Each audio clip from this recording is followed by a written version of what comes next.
do you have two computers running?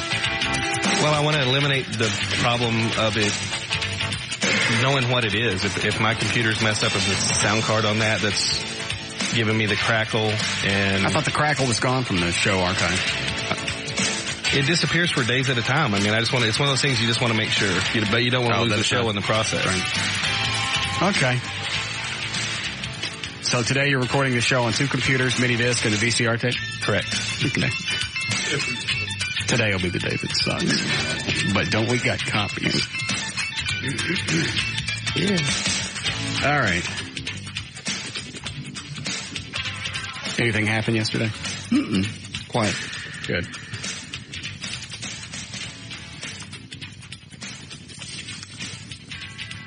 Bob just stopped me in the hall and told me they let Chaz go. Yeah. Big house cleaning. What? Nothing. Okay. Certainly, I find no humor in somebody losing their job, except for him.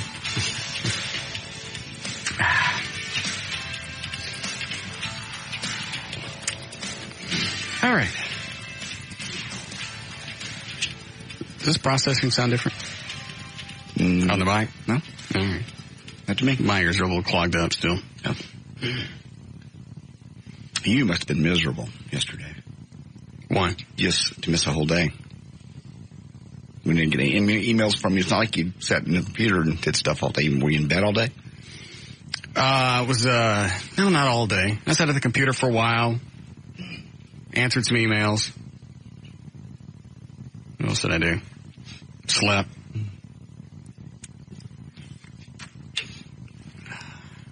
I think it made it worse because I went out, I took the Harley out Sunday just to go for a ride. Mm-hmm. So I got everything shoved in my nose. And what was even better was I was wearing a helmet, sneezed, and blew snot all over my mouth. That's funny. And you have to live with it until you get pulled over. Yeah. I swear, I must have looked like I had bees in my helmet. That's good. Just by the way I was trying to get it off. Yeah. God, that was nasty. You're swinging your head back and forth? I just, You got that full-faced helmet. You can't do anything. You can't even open up the flap. I mean, I could and kind of windshield wiper it off my lip with my fingers. Gross. Thank God it didn't get actually on the face mask of the helmet. I would have yacked. And that'd have been even inside the helmet. Yeah. Yeah. It looked like somebody exploding in space. God,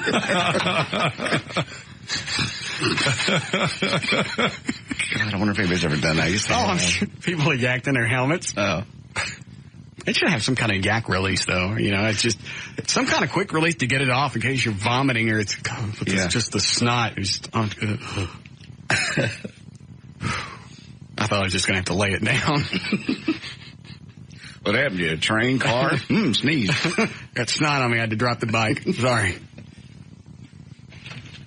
Oh, damn. So that was Sunday. Nothing like a nice ride on a Harley and snot all over your face.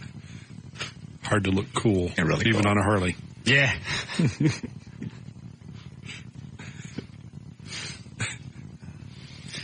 Okay, I'm out. I gotta make a phone call, then we'll start news. All right, I got no audio. Why?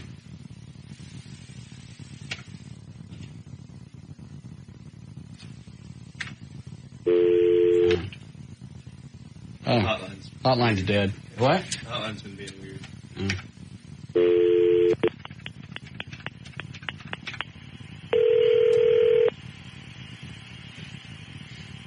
Calling Thomas, my former realtor.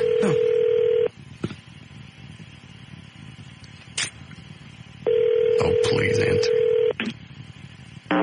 Yes. What are you doing? Just ran to get the phone. Yeah. What's going on? How was your day? It was fine. Yeah. Any big plans with anybody? No. Yeah. Why? Have a meeting with Rob? Yeah? You big fag. I can't wait to hear the audio. Play the audio. Rob just shot the crap out of me, and I told him I don't go that way. I'm totally Thank God it was a bit. I've had nightmares. I told Rob, I said, hey, why don't you call Thomas and tell him, you know, because we all been hanging out a lot recently. Sure. I went, why don't you call him, have him come up to the station and tell him you want some advice on real estate. And, if, you know, at the end, hit on him.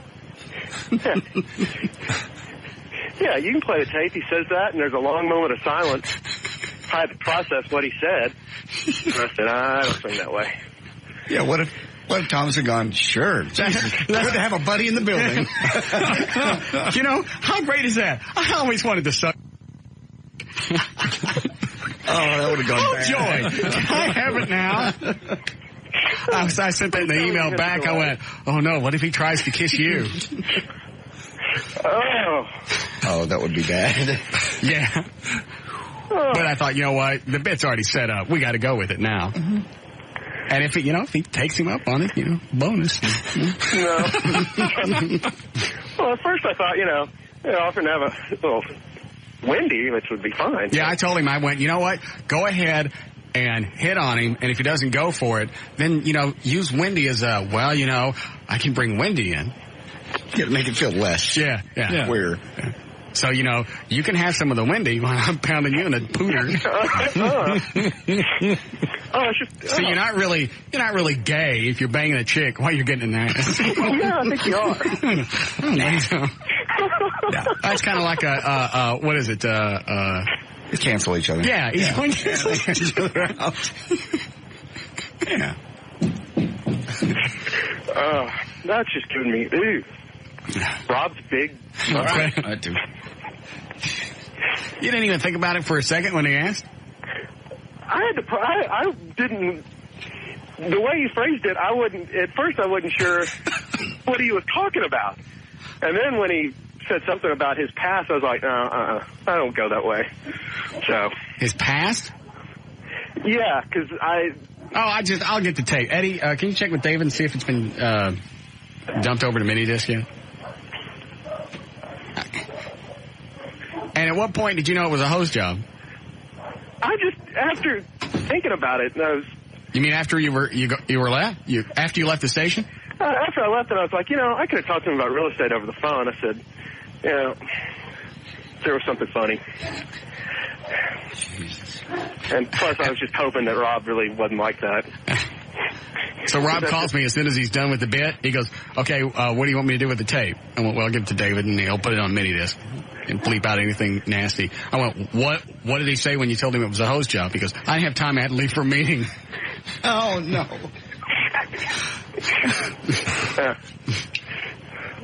Yeah, that's, I'm glad that was a bit. Oh, God, just how great would it have been? I even thought about calling Thomas and going, all right, look, Rob's going to pull a bit on you. Go ahead and take him up on it. Pull a double whammy. Yeah. That would have been good. Yeah, because then Rob, damn, I should have done that, because Rob would have freaked out more. Let's just close the door right now, Rob. Hey, no, get off me. You tease. Yeah. I mean, as soon as Rob says it, you just drop the trowel and pull out your... Start pounding it right there. Me too. I pray you. Quick.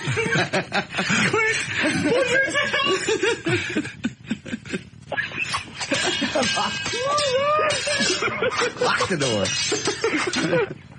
Oh, Rob, what's taking you so long? Yeah. Look. I'm almost done. Rob's a freak. Yeah. He killed himself. Yeah. Damn, I should have done that one instead. That's all right. All right. I'm just surprised you didn't call me after this whole thing happened. No, he's like, don't tell, Did he say don't tell anybody? Yeah, he's like, it's just between us, I was like, I don't want Russ to find out anything like that. And I said, yeah, that's... So, well, good, I'm relieved. Thomas, I think I'm queer. Thank God.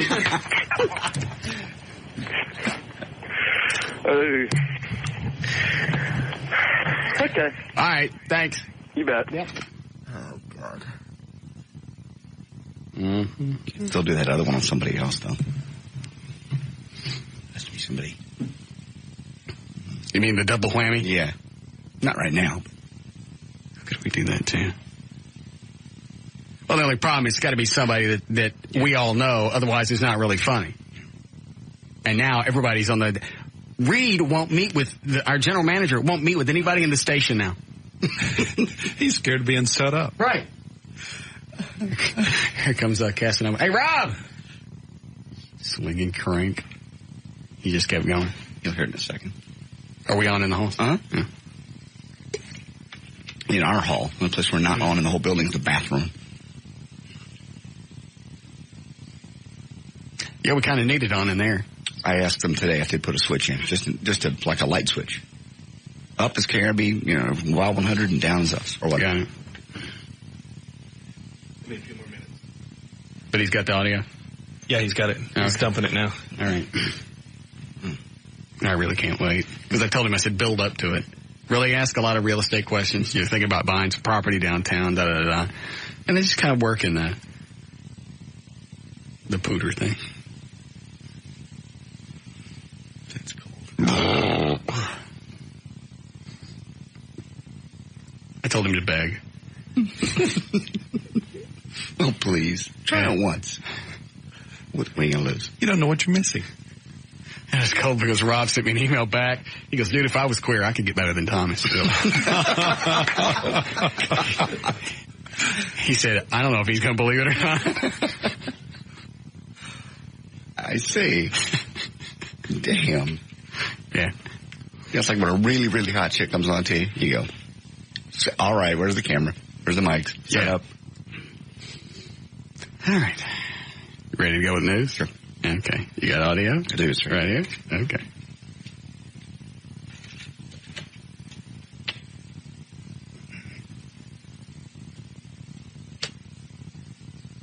I'm just thinking. Oh, okay. I'm just playing out what it must have looked like in Rob's office when he finally went, let's bump meat cannons. Want to go steam together? Yeah. You know what, Thomas? You look tense. Here comes Rob. Is he mad? No, he's not mad. I can't believe you didn't tell him that it was a hose as soon I didn't have time. I was like, you knew, I was like under a deadline anyway, and I was late for my meeting, and we just went through it, and he turned me down. God dang. Did he say dang? Dang. Yeah, okay. What was the look on his face when he got like, I don't go that way. No. He didn't get it at first. Well, that's what he said. He said he had to sit there and process it. Like, am I really hearing this? Because, that would be like being in prison. Because you're in this office. Was the door closed? Yeah, and the blinds closed. And you got this great big behemoth bodybuilder. Alligator. What? He was playing with the alligator. I thought you said he turned you down.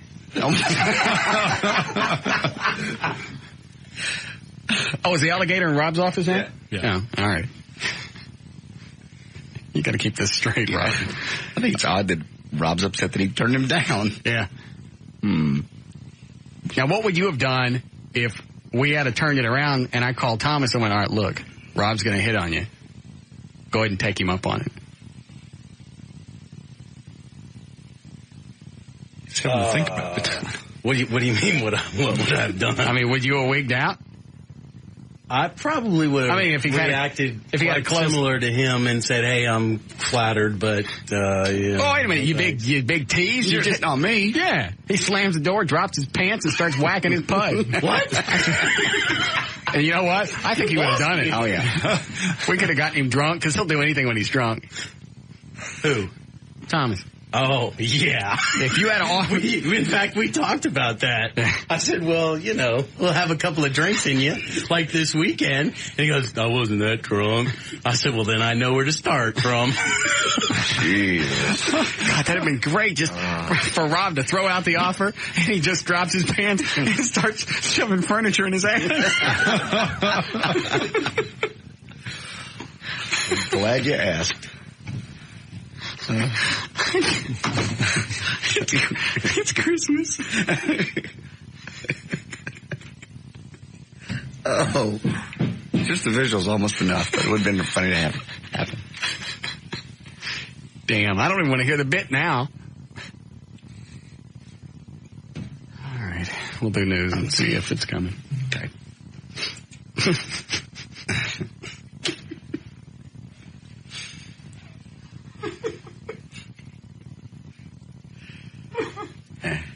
All right, I'm done.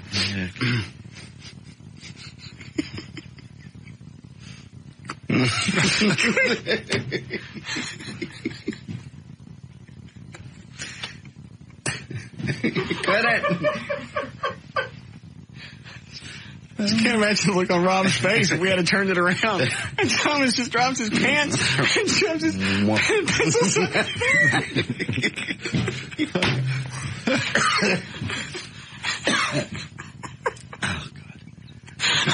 He hops on Rob's pants and takes a big squat.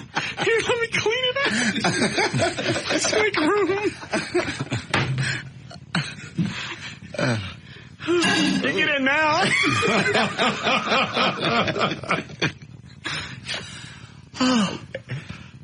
All right. Okay. I'm done.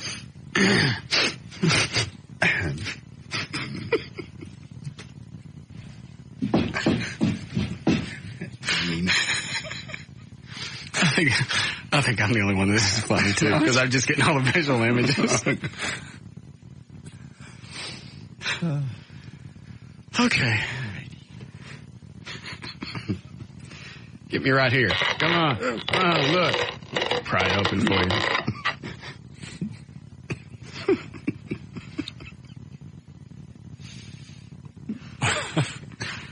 All right.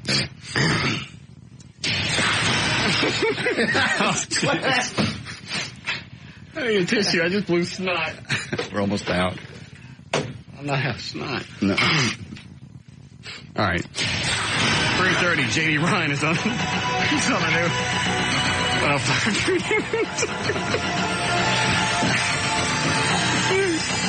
Thank you, Russ. And news is brought to us by Service King and by KDAF TV 33. It is Tuesday, September 24th, 2002. Birthdays today. Jim McKay, sportscaster, is 81. And here's a list of people that would be celebrating today if they weren't dead. F. Scott Fitzgerald, Jim Henson, Linda McCartney, and Phil Hartman. This will be cut number 1 here. Former Democratic President candidate Al Gore, back. No beard, came out strongly again yesterday against any U.S. attack on Iraq, saying the Bush administration has embarked on a dangerous course that could alienate allies and derail the war on terror. I believe that we are perfectly capable of staying the course in our war against Osama bin Laden and his terrorist network, while simultaneously taking those steps necessary to build an international coalition to join us in taking on Saddam Hussein in a timely fashion. If you're going after Jesse James, you ought to organize the posse first. This speech went on and on and on. Jackass. Did you see any of this speech? No, I'm still getting the mental image of Thomas bending over, pointing at his ass, giving it that bucktooth look. Hey, right there it is, right there. Hurry. I'm sorry. Nothing. Did I see what? The Gore thing yesterday. Who let him out of the closet? First of all, you're going after the Jesse James. Oh, wait a minute. So how come he doesn't think we should go after anybody? What a goob. He's afraid we're going to alienate all of our allies, all the ones that don't want to join in the attack. Wait a minute. But everybody was on board with this last year, right after the September 11th attacks. And Gore was on board with it before, when they went into where Iraq invaded. Help me. whatever, a couple years ago. Yeah, it was like, go in and get him now. Now he's flipping around. This was part of his presidential campaign. Yes. I'm going to continue with the Clinton administration's philosophies on this, and we're going to go do it. All of a sudden, because Bush is doing it. Because somebody's trying to put him up for another run against Bush in 2004. And they don't need to worry about alienating our allies, because as soon as they need something, they'll come right back in line. And you know what? Do we really need them? No. So what do we care if we piss them off? All our allies should be worried that we get pissed off. Oh, hell, the United States is going to do this. We better back them up, because if a S-storm comes and they're mad at us, they ain't going to come. He went on to say, we should focus, he just rambled. It was, we should focus first and foremost on our top priority, winning the war against terrorism. That's what we're doing, yeah. Focus on Afghanistan, he says. Well, wait a minute. That's like the house is on fire, put out the bathroom. The bathroom looks nice, though. It's a goof. Anyway, that was very interesting. Go get me right here. Come on, go or get me right here. Go ahead. It's official. The hyper-security rules at the airport finally hit their peak of stupidity. Airports are banning those ridiculous, oversized ribbon-cutting ceremony plastic scissors that barely cut ribbon. At the Pittsburgh International Airport, they opened a new exhibit featuring Tyrannosaurus Rex skeleton for visitors to check out. The ribbon-cutting ceremony. Well, they couldn't bring in any scissors, so they had to rip the ribbons by hand because they wouldn't let them have scissors in there. Good. The remains of Hurricane Isidore moved over the open water today, headed toward the U.S. Gulf Coast, about 9 miles an hour. It did a number on Mexico and the Yucatan Peninsula, killing a couple of folks and putting about 300,000 out of their homes. It moved north and could land somewhere in Texas or Louisiana by the end of the week. Meanwhile, another powerful storm caused damage hundreds of miles to the east, packing 60-mile-an-hour winds. Tropical storm Lily toppled trees and damaged dozens of homes in Barbados. It is now headed toward Jamaica. You just can't get that visual out of your head, can you? Here. 55-year-old man was shot and killed this morning when he was loading a catering truck in a parking lot in the 900 block of South Haskell Avenue. Just in time for the fair. The shooting occurred 1 block away from the State Fair, where the State Fair, of course, opens on Friday. Hairy chests are back, even though the makers of Nair claim that 30% of American males regularly shave their chests. The New York Times says the smooth look is over. The cool thing now is to follow in the footsteps of folks like George Clooney and Russell Crowe and embrace your fur. By the way, the New York Times also claims the sexiest chest hair ever belonged to Sean Connery during the movie Dr. No in '62. I think chicks like smooth. Yeah. That's just the New York Times saying that trend is over. What does Laura like, Dan? She likes both. Depending on who she's with. Well, when she decides she doesn't want the hair, Dan flips over on his stomach so she sees that smooth back of his. Very nice, yeah. A little tuft of hair is going. And you say they could do the face? Uh-huh. Yeah. Yeah, they can. I saw the pictures of that one guy that had it done. Amazing, the difference. I mean, you don't think it'd be that big of a difference, but it really is. Because all the little pores go away. Because I was thinking about going ahead and getting the sides of my face done. Uh-huh. Keep the goat area. Because I never can grow a beard. It won't fill all the way in. It looks like I've got, crabgrass or something. Yeah. I see. Or chinch bugs. It's gaps. And I hate shaving every day. Go ahead and get the beard line done too. Just all of this, all the way down your neck. Yeah, yeah. Anywhere hair would grow except the mustache, the goat, and the sideburns. I got to keep my chops. Mm-hmm. Yeah. Are you sure they can zap your face and not do any damage? Yeah. I saw the pictures. On women, they do the upper lip. Oh, that's a good idea. Yeah. Some women get a little dark hair up on each side, so they do that. They can even do nose hair. Can they? Mm-hmm. Along the inside edge here, on each side. Are you pointing at mine? Because I thought I yanked them all out. No, but I've got a similar problem. They grow right here at the edge of my nose. Yeah, you just yank those. Yeah, they can do all those. I'm gonna get them to zap them. What do they do? Peel like your nose back, like that? I don't know. I haven't seen it done yet, but I'm told that they can do that. So. I'm going in for a touch-up before Jamaica this weekend. So I'm all clean. All right, here we go. I know you were worried. He's loaded, he's famous, and he's desperately lonely. Billy Joel is longing for love, and his past suggests he hits the wrong romantic notes, and it's time to change his tune, according to a psychologist. Quote, this is Billy Joel, being in love has always been the most important thing in my life. which is all very, very well. If it's not enough, this is Bonnie Wield, a psychotherapist and the author of Make Up, Don't Break Up. She says, quote, people like this they can't sustain a relationship when a person starts to love them. They move away, distance themselves, provoke, and alienate. Excuse me. David Hasselhoff is slowly but surely winning. All right, what was that? What was what? David Hasselhoff's story? The Billy Joel thing. No, it's poor Billy. He has a hard time staying in relationships. So the book she has is called Make Up, Don't Break Up. When a person like that, so anyone starts to love them, they move away, they distance themselves, they provoke, and they alienate, according to the stalker. And you think possibly I do things like that? I think so. Do you? How do you feel about that? Like Dr. Paul Hamilton also. I haven't gotten close enough to a chick to let her fall in love with me yet. Yet? You've fallen in love with people. Well, I don't mean recently. Recently. L.A. fell in love with you. Well, she did. Yeah, I think she did. I know she did. And right now, she doesn't look that bad after this last nutbag chick. Yeah. L.A.'s nutty, but she's predictably nutty. Not. Yeah, she's not a psycho. She got a career. She wants to be sufficient, self-supporting. Mm-hmm. Wants to make all the money she can and retire. But just the fact that she sucks for a living. And I don't mean just the porn thing. I mean the out-call girl stuff, whatever that's called. Privately. Yeah. Private fantasy dates is what she calls it. That really is gross. Yes. Still makes me sad. Mm-hmm. David Hasselhoff, slowly but surely winning his battle over the bottle. It's an everyday struggle, he said, but he has a quote for those of us that may be struggling over. This is from David Hasselhoff, wisdom. God, if I can't have what I want, let me want what I have. And finally, let's see, the producers of Barbershop have apologized now for several controversial comments made in the film by Cedric the Entertainer's character, Eddie. Among other things, Eddie says Rosa Parks was, quote, just tired when she refused to give up her seat on a bus to a white person, and that Rodney King deserved the beating he got. Producers issued an apology. The Bob Tettleman said, quote, I completely did not mean to offend anyone. The producers and writers, that's what they say. I did not mean to offend anyone. The producers yes, you did. And writers wanted one individual in the shop saying something funny, and we wanted everyone to disagree with that person.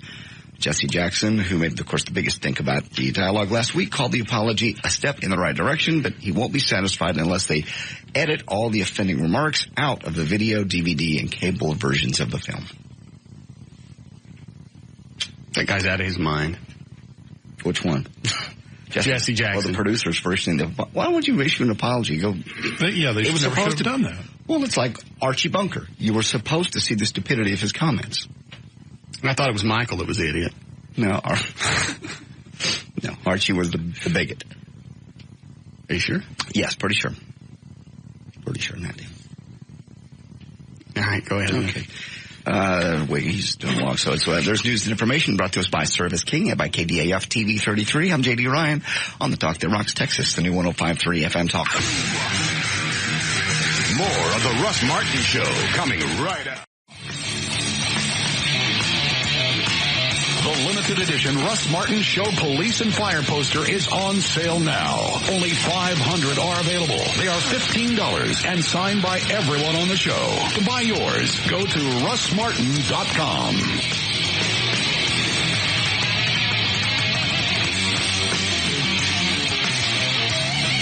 All right, about 3:50.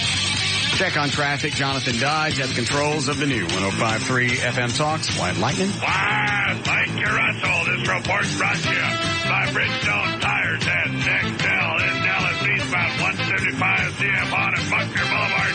There's an injury accident. That would not cause a bunch of delays this time. Northbound on the Dallas North Tollway West University Boulevard. There's an accident blocking the center and the right lane. Delays on that one building very quickly. You should have a nice drive home. Eastbound I-20 Winscott Road and Benbrook. There's an overturned truck in the intermediate. That one, crews are clearing that up, but that one is causing heavy outlook delays in both directions. This report brought to you by the Texas Lottery. Get set for the latest latest Texas lottery funded excitement and play Texas two-step. Drawings are held every Tuesday and Friday with jackpots starting at $200,000. That's traffic. I'm Jonathan Dodge in the new 105.3 FM. Whack. Thank you, Jonathan. All right. Lovely weather all week. 55 for the low tonight. Going to be 85 again tomorrow. Pretty much all the way through the weekend. No rain for a while. We have 81 degrees currently at the Talk That Rocks, Texas. The new 105.3 FM Talk. Look in the, don't do it so they can see it, but look in the Wild 100 studio and see what Billy's got on. See if you can tell. Yeah, all I can see is his head. He's got some kind of do-rap cap thing going on. What has he got on, O'Malley? Yeah. Turn your mic on. Mike, turn your mic on. Because I can hear you doesn't mean you can hear me. Turn your mic on. Dan, is he just retarded? I don't know. Put on your headphones. There you go. Turn your mic on. It's on. I can tell now. Yes. What's he got on? He's got like this tan wrap, looks kind of like a burlap sack, but it's tight and it goes over his ears. And it has a brim like a baseball hat. It's made out of burlap? Kind of like a Little Rascals hat. Burlap hat. What kind of shirts he got on?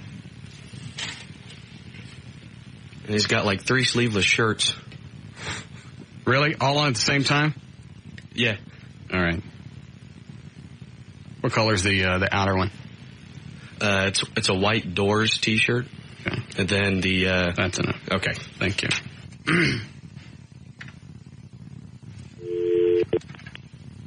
Is it 787-103? Believe.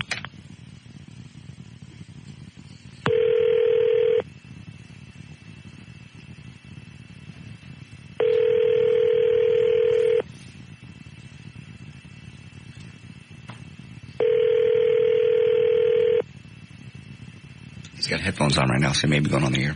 Yeah. He's going to be like a Don't motion at him. He's going to be like a standard jock and never answer his phone. Yeah. He's talking. Is he? He's talking. Can we get the Wild 100 studio in here? I can see because he's bobbing his head back and forth. I get everything else in here. He's off. All right.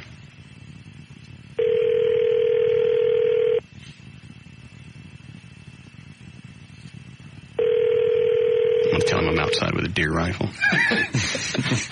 Jesus. He'll believe you in this part of town. Yeah.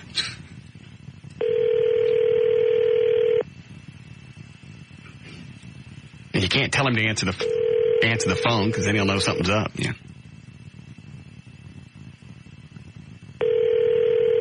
I always thought about that. Anybody came to get us. When you walk in the front door here, that's first one you see is them. They'll get them. Yeah, we should have put the Russ Martin Show logo on their window. Yeah. Oh, no, you don't. He's not even looking at the phones. He's just talking to Michelle. Yeah.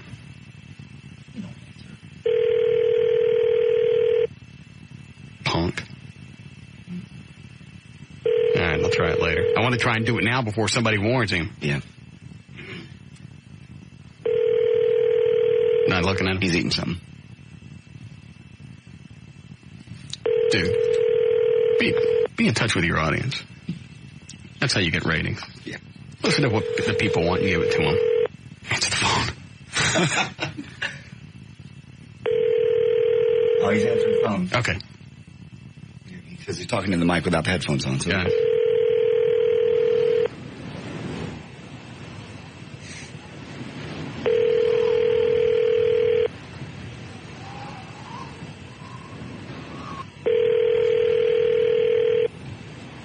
Headphones back on. Ah, you punk.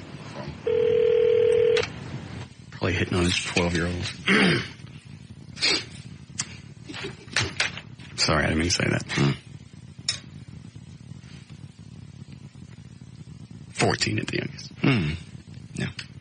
Wouldn't do that. No. But there was somebody, somebody in the market that, I mean, that's all they used to do is hit some jock. I forget his name, but he went from station to station to station. And that's all he did was hit on chicks. I don't even think he was full-time. He was like part-time grunt. You know what I'm talking about? I know one that worked at the Eagle with us. Let me turn the mics on. Yeah, that was him. He's still around. Because people would always call up, the little girls would call up and go, I talked to blah, blah, blah for 4 hours last night. 4 hours straight? Mm-hmm. He's going to let me come up. Yeah, I bet he is. You can always tell which station, who's hitting on the teenagers. Yeah. Because the teenagers will always call it during the week. Guess who I talked to for 3 hours last night? Ew. Oh, yeah. He was famous for it. Never got caught. Mm-mm. Man, there's some slimes in radio. Mm-hmm. It really is disgusting.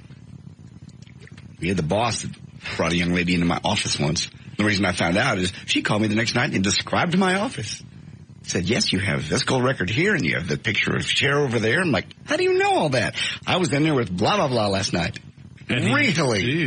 Let me turn the mics off again. Was that... Really? Yes. Oh. Since we're not mentioning any names, I can say she was very dangerously close to underage. Really? Well, since we're not saying names, was she underage? Yes. Like how old? You can say it. She was 6? 16. Oh. 16's legal, isn't it? No. No. All right. That's good to know.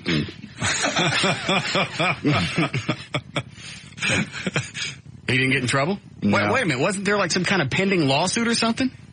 Not that I was aware of. There was a threat because somebody else at the station found out about it and used that against him. Oh. This is getting very complicated and very political, but... Yeah, I know, but there was still something that... How'd they find out about it? That little girl called everybody and went, I was in JD's office. Oh, really? What does it look like? Blah, blah, blah, blah, blah, blah, blah, blah. Ooh. And we had sex on his desk. Ooh. And I know who you're talking about. Mm-hmm. He's not good looking by any stretch. Maybe she got some Lita Ford tickets. What you're talking about. Bengals. Something like that. Don't know what you're saying. I'd let him do me for Bengal tickets. Oh, yeah. I would. I'd drop my pants and start pointing in my hole. Right here. Don't miss it. I'll even do the buck tooth look.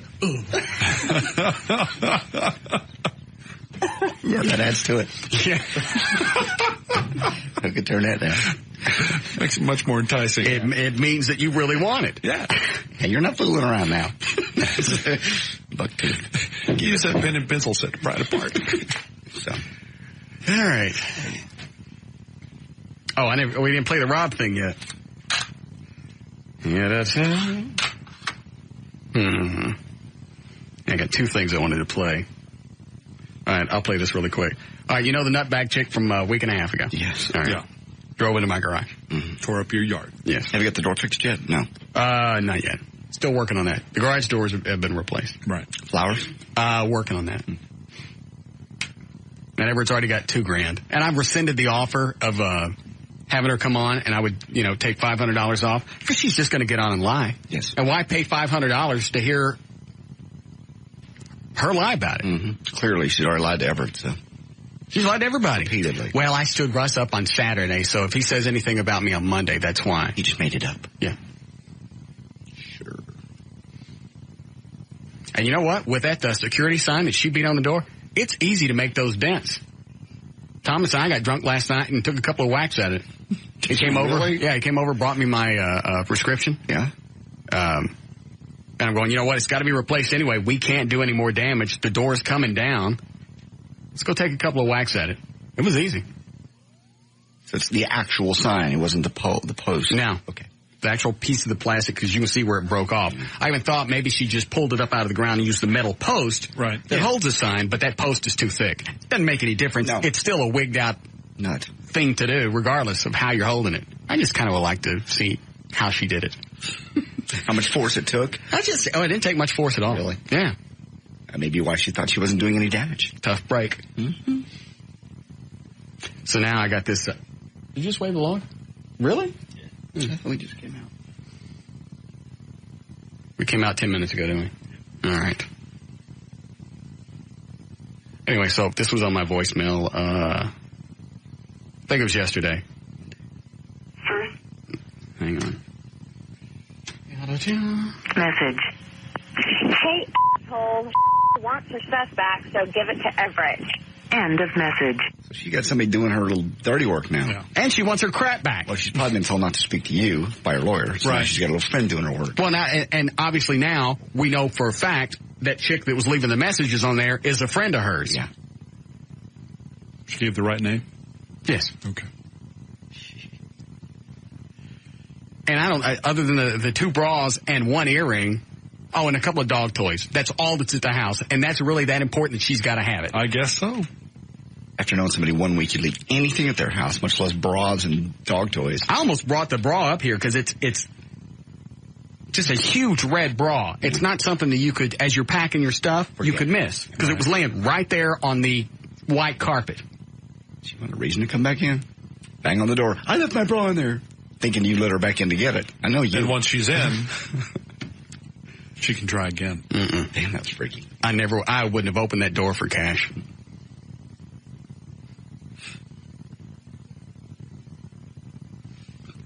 Anybody want her bras? No.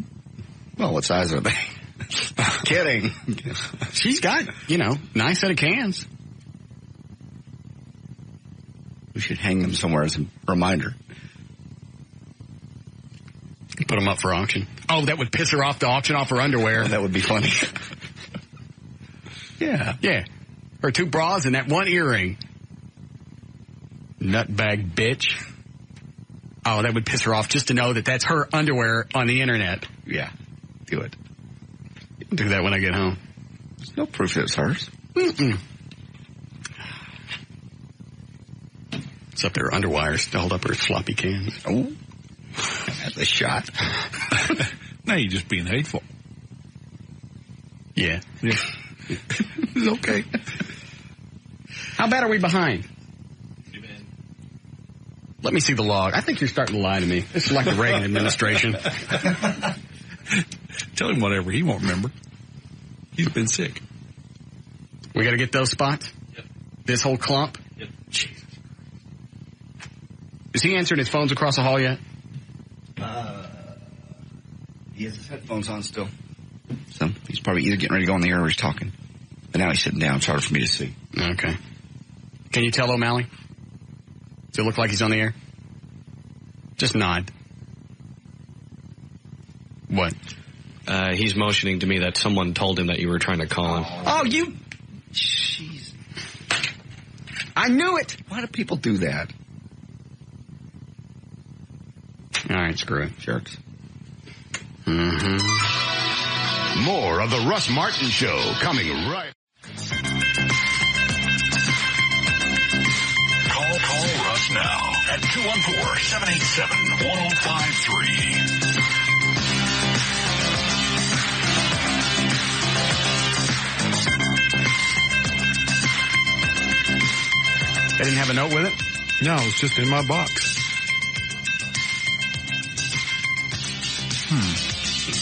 I don't know where it came from. What is it? It's just a CD with New Nirvana written on the front of it. Huh?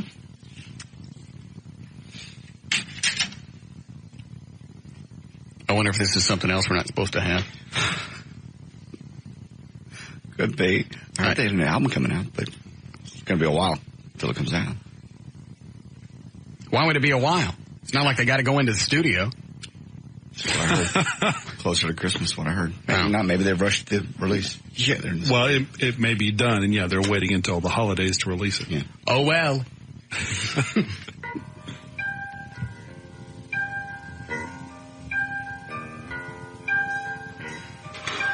Do you have that sweeper thing, Eddie, that I had David produce?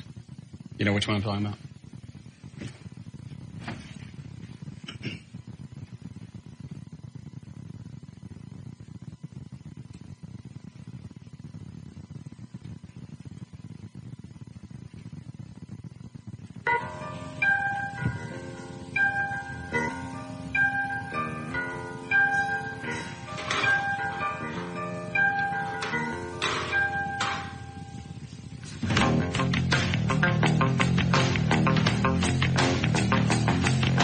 quality for a bootleg. Yeah.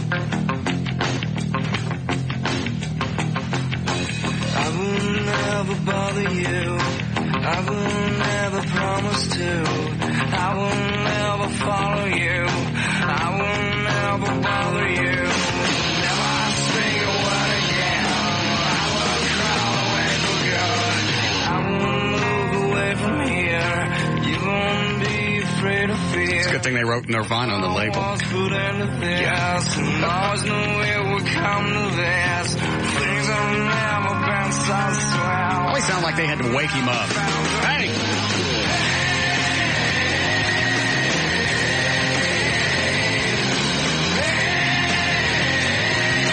What, O'Malley? I got it. Yes, David? Hello? Yes. Yeah, Billy's getting your number out on another station to win Creed tickets, man. Is he? Yeah. Just giving you the heads up, buddy. You know, I'll take care of it. You know, I was trying to be nice to him and help promote their fledgling station. Now it's going to get ugly. Oh, no. Hold on a second.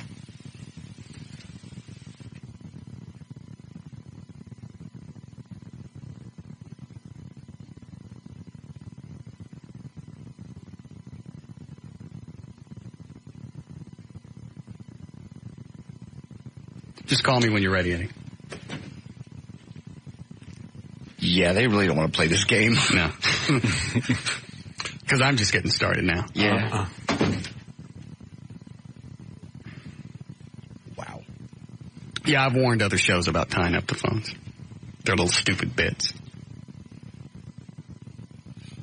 Call Russ and ask him. Hey, it's trying to be funny because you were going to pretend to do that other thing. That was only going to take one phone line. Yeah. Okay. I could say something ugly, but I won't.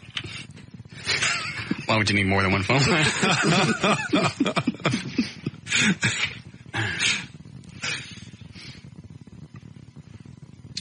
I'm going to try and find Eddie on the phone. Eddie? Yeah, Eddie? No. Eddie? Hello? Yes. Yes, I heard Billy say that you were giving away tickets to Creed. Are you? Would you like some? I sure would. Well, here's what you'll have to do. Where are you? Where are you right now? I'm in Richardson. Okay. Well, if you can drive to the station right now, if you don't mind coming in and possibly sucking my, then you can have them. I can't do that because I'm happily married. How about if I throw in backstage passes in a limo ride? I can't do it. Happily married. How about if you just come up and cup? Nah. How about if you just looked at them? Come on. How What? about you just give them? What? How about you just give them away? Hold on a second. Eddie's on. All right. You there, Eddie? yes, All right. Go get him. he's on the air. Is he? Yeah. Do it anyway. Do it now. Okay. Don't cuss.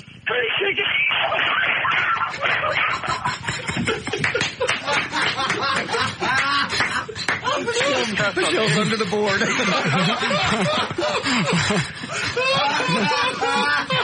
All I saw was two heads go. Good work, Eddie. Nice job. Michelle screams good. There's your Creed. What did you scream? Creed my ass. He really hit the ground? He turned completely around in his chair, screamed the F word, and just started rolling. Was he on the air when he screamed? Yes. They don't have a delay. Huh. Oh, boy. Warned him. Yes.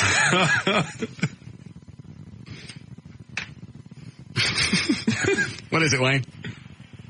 How come, I was listening to your show on Friday, how come every time you have on, like, good stuff with girls or whatever, you bleep out every other word, and we don't have any idea what the hell you're talking about? Because you can't hear it.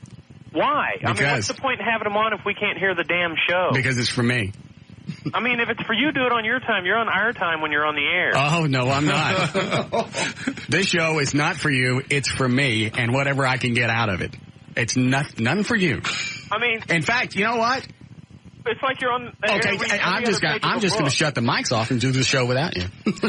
I mean, you do it all the time anyway when there's anything good on. Uh-huh. I mean, why the hell do you bleep it out? I don't know. Let me check. Hold on. Hey, you guys...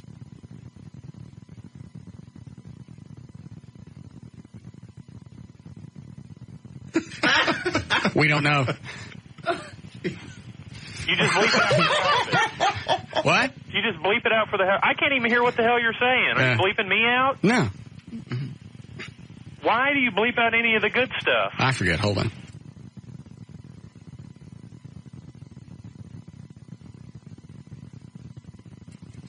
I don't know. Well, that's a big help. Glad I could help. Bye. It is odd. Creed my ass. What's odd? Turning off the mics and talking amongst ourselves. Well, we got to sometimes. I know it's kind of wacky, but some radio shows would talk amongst themselves during the commercials. That's when you do the personal stuff. But I don't have time for that. I'm aware. Quite aware. It's still, to this day, if you try to write down what we do on the show and explain it to anybody else in any other market, any place else in the world, they do what? That couldn't possibly. They turn, they're off the mics and talk, And not just once, every day. At some point you do that. It's funny. What were we doing before, shooting him? Oh. Next door. Oh, we were playing the new Nirvana. Oh, that's right. Oh, yeah. Hold on a second. The only talk station with all the new music first. All the new music first. We'll let the music do the talking. Right here on the new 105.3 FM Talk. The talk that rocks Texas.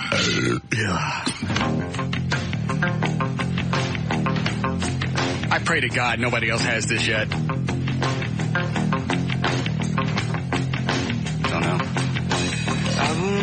We'll know here in a few minutes. I don't know how we keep getting it. Because we got the new U2. Right. Absolutely pissed off all the music stations. I mean, so much so where they called the record label and went, we want this now. Yeah. And I think they all got it the next day. Yep. Everybody had to FedEx it the next day.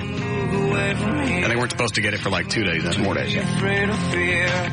And I don't know what the big deal is. It's just, who's going to remember if you heard a song first? Nobody. All you got to do is play the song and go, hey, here's the new Nirvana. You heard it here first, remember? Right. Yeah. They don't know. They think, oh, hey, I missed it. That's right. The one I heard it.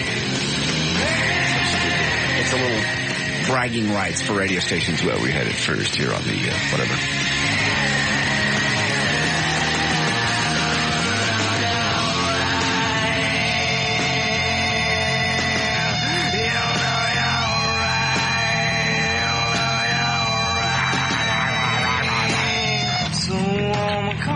I no longer have to hide.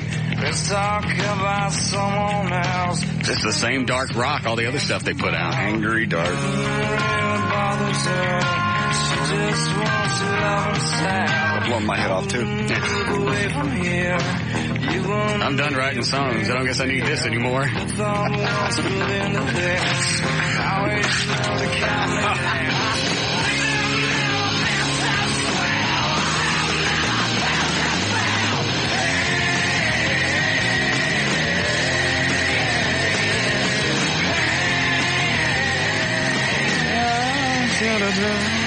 What is it, Wayne? I wasn't done talking to you. What the hell are you doing hanging up on me?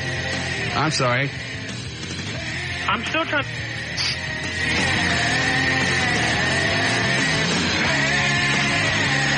All right, I can't take any more of that. It's just the same drone thing. They all sound the same. There, Dan, you can have that back. Thank you. Mm-hmm. What do you want me to do with it? I don't care. We played enough to piss somebody off.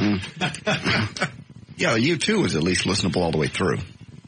That's just not my kind of music. I'm sure if you like Nirvana, that's great. It's good stuff. I just, there's Michelle. Grab her really quick, Dan.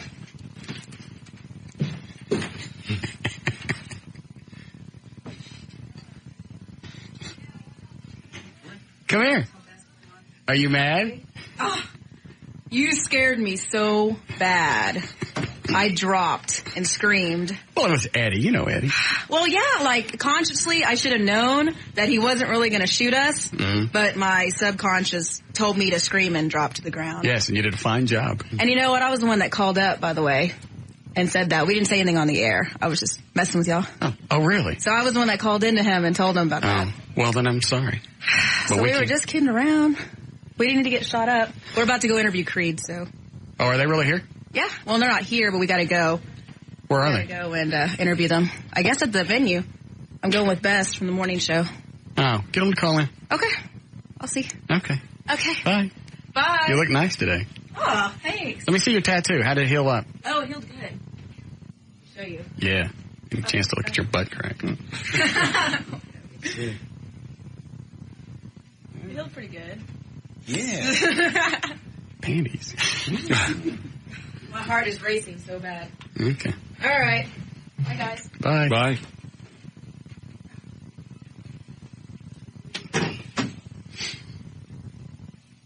It's fun being the big boy on the block. Never get in trouble. Going to other people's shows, shoot them. I like it here. Yeah. It's like being the senior in high school every year. Never graduate. Yeah. And you're the biggest kid in the class. Yeah. Except for all the years I got beat up. What? Eddie. It hadn't been that long. When did we come out of the break? It was like 4:11. What, so we can only go 10 minutes at a time now? Pretty close. I don't want to do that. We'll just hit this one late. I still got to play the Rob thing. All right, where is that? Is it on mini disc?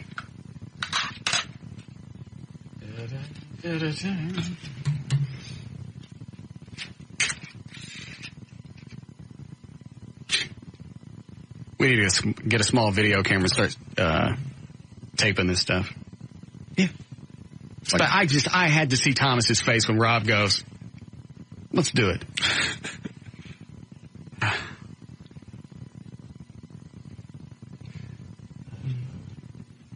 Okay, that comes up.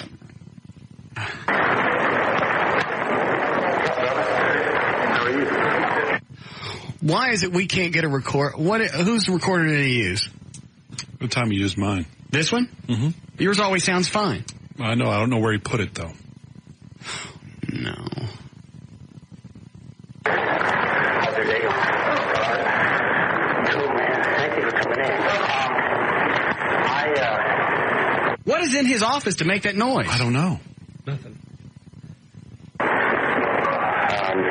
just been thinking about this real estate thing, and I'm trying to figure out the best way. I mean, I know we kind of ran through it, but I was talking to my mom, and she said that if I needed to get some money, if the deal was right, you know, if it made sense long term, that she would be willing to help out.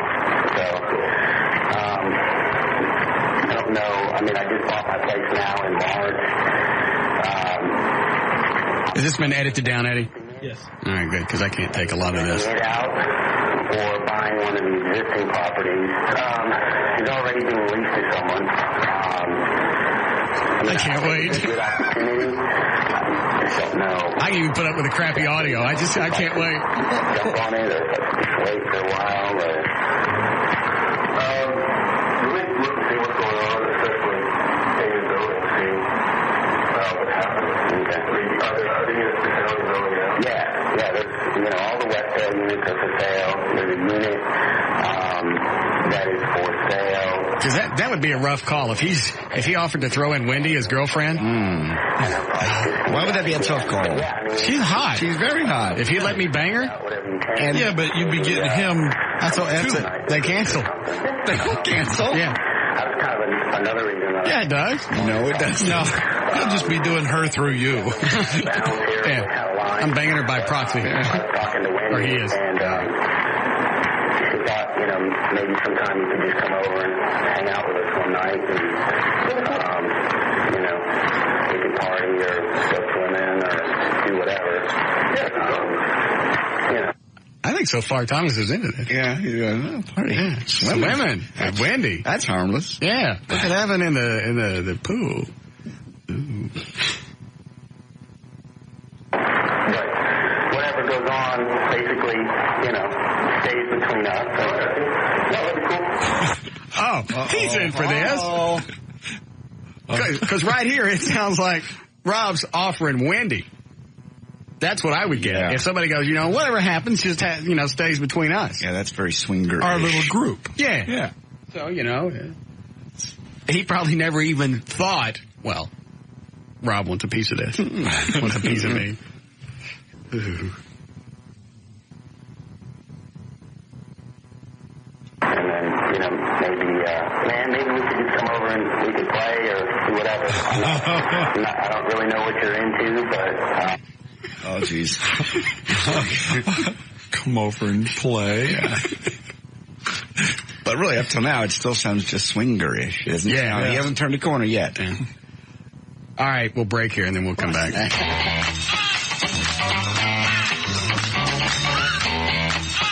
More of the Russ Martin Show coming right up. With J.D. Ryan, producer Dan Lewis, associate producer Eddie Boyd, and Jonathan Dodge in the new 105.3 FM Talk White Lightning. Where did Rob say he had the recorder? Taped to his chest, under his shirt. Why? He was afraid that it would be seen. He used your recorder, right, Dan? Yeah. It's smaller than a pack of cigarettes. It's like half the size of a pack of cigarettes. Yeah. All you got to do is lay it on the desk. Thomas would have never seen it. Right. And he could have put a magazine or something over the top of it and it would have recorded just fine. He's trying to get too slick. No.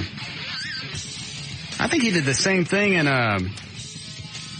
he did exactly the same thing in Reed's office when they were hosing him on the billboard campaign. Yeah. When I gave Rob a list of billboards for this show. All right. We can play. Just keep that in the back. Know what you're not. I couldn't have done this. Well, just acting. I know, but because I thought, I'll do it. No, you have to know somebody that you don't really know their lifestyle. It has to be somebody like that. Oh. Because we are in, he knows you too well. Everybody's seen right through that. Well, with Rob, who knows what goes on in the real world, Yeah. Yeah. I mean, we're not saying he's queer or anything. No, well, we don't. I mean, the point is we really don't know that much about him. Yeah. But those bodybuilders are all smooth. Mm-hmm. Spend a lot of time with each other at the gym. Always working out, complimenting each other on their bodies. Sometimes when you're old enough for competition, every once in a while, a big slip in your butt. Yeah.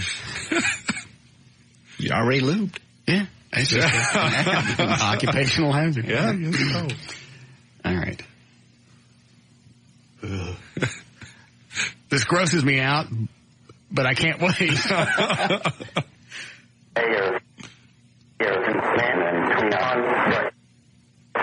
Whatever goes on, basically, stays between us. So, that'd be cool. And then, maybe we could just come over and we could play or do what. That's so nasty. Yeah. I don't really know what you're into, but just keep that in the back of your mind. And hopefully I didn't offend you by asking. There's the cover, which is, well, obviously you're not going to do this. I'm sorry if I've offended you.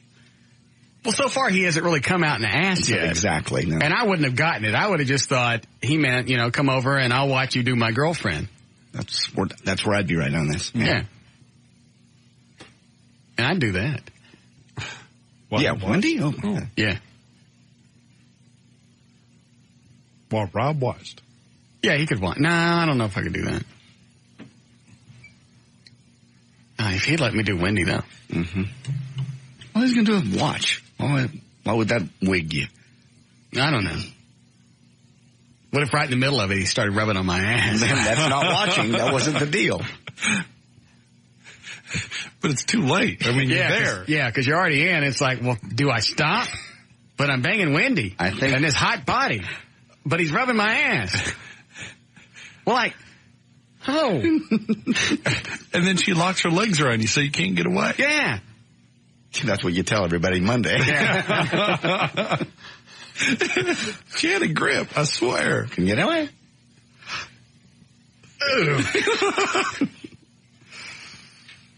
And hopefully we can keep this away from Russ, because I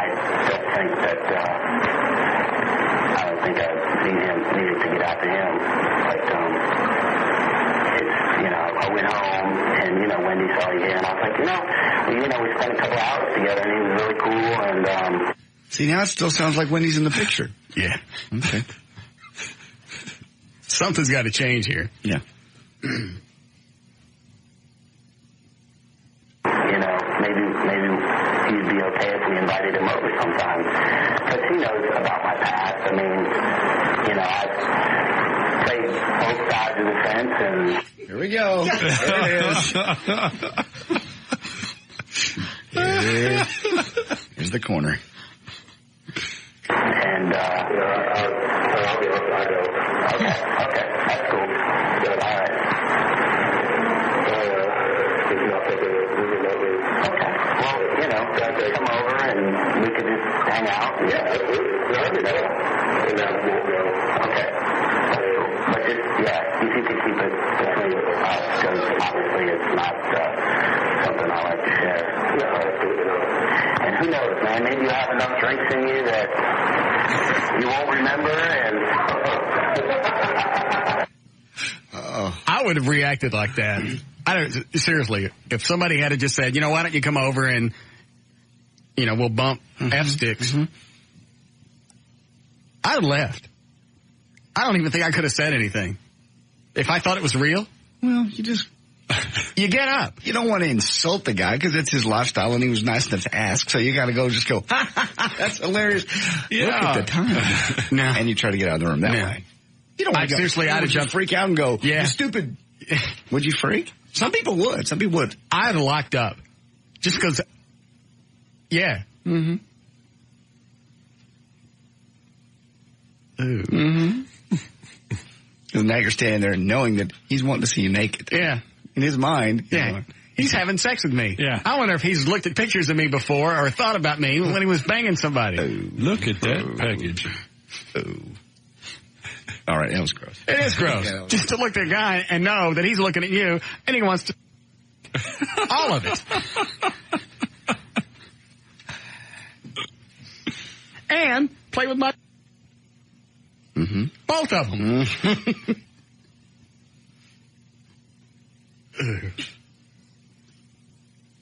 Thomas didn't freak out like I thought he was going to, unless something changes right here at the end. you never know. You never know. The other night we were drinking and you couldn't even talk, so... Well, good. I know how much more drunk I need to get. I told him when he was doing it, if he tells him no, if he turns him down, I went, then throw in Wendy. Offer Wendy. Oh. What if we let Wendy in bed, too? And then, with the lights off, you don't know whose mouth it is. Stop it. Damn. Except for the bristly chin. Just pray to God Wendy needs a shave. And then, whatever. I'll even let you play with my alligator. Did you imagine? No. Actually, the guy who was working the ramp in the botanical garden, and the alligator did it. What? See, he's just doing chit chat. Yeah. I think he's considering it. I gotta run. Dude, I thank you so much. And let me know about the house and the other. Yeah, that's no problem. You and me. Yeah. Just you and me. Okay. He wasn't adamant when he said no. All right, cool, man. Take care. What did Rob say when you asked him? I want you to hit on my real estate agent? Yeah. He was okay. Oh, was he cool with it? Yeah. Because that'd be weird. I'm not sure I could pull that off. I thought you said it was just acting. It is, but it's still weird now that I think about it. When I hear it, it's really uncomfortable acting. Well, especially if there's not a camera there. Directors, and then you can go, okay, everybody, it's just acting. And he didn't even tell him at the end it was a hose. Just let him leave. Yeah. Yeah, we should have flip-flopped it around. Gone ahead and had Rob set up the recorder and then warned Thomas, hey, Rob's going to pull a bit on you when he offers, sex. Drop your pants and break your cheeks and go, I got to have it now. Go for it. God bless you.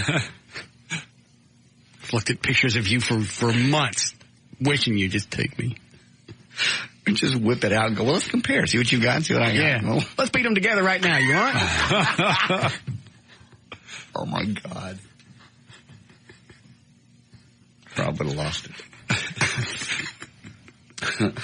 Just jump up and down and get really excited and take that alligator that he's got in there out of the aquarium and you're right your butt.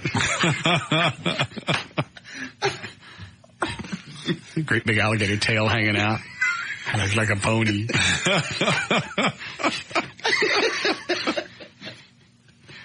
Take me, Rob. I'm a pony. All right, this alligator's eating my ass.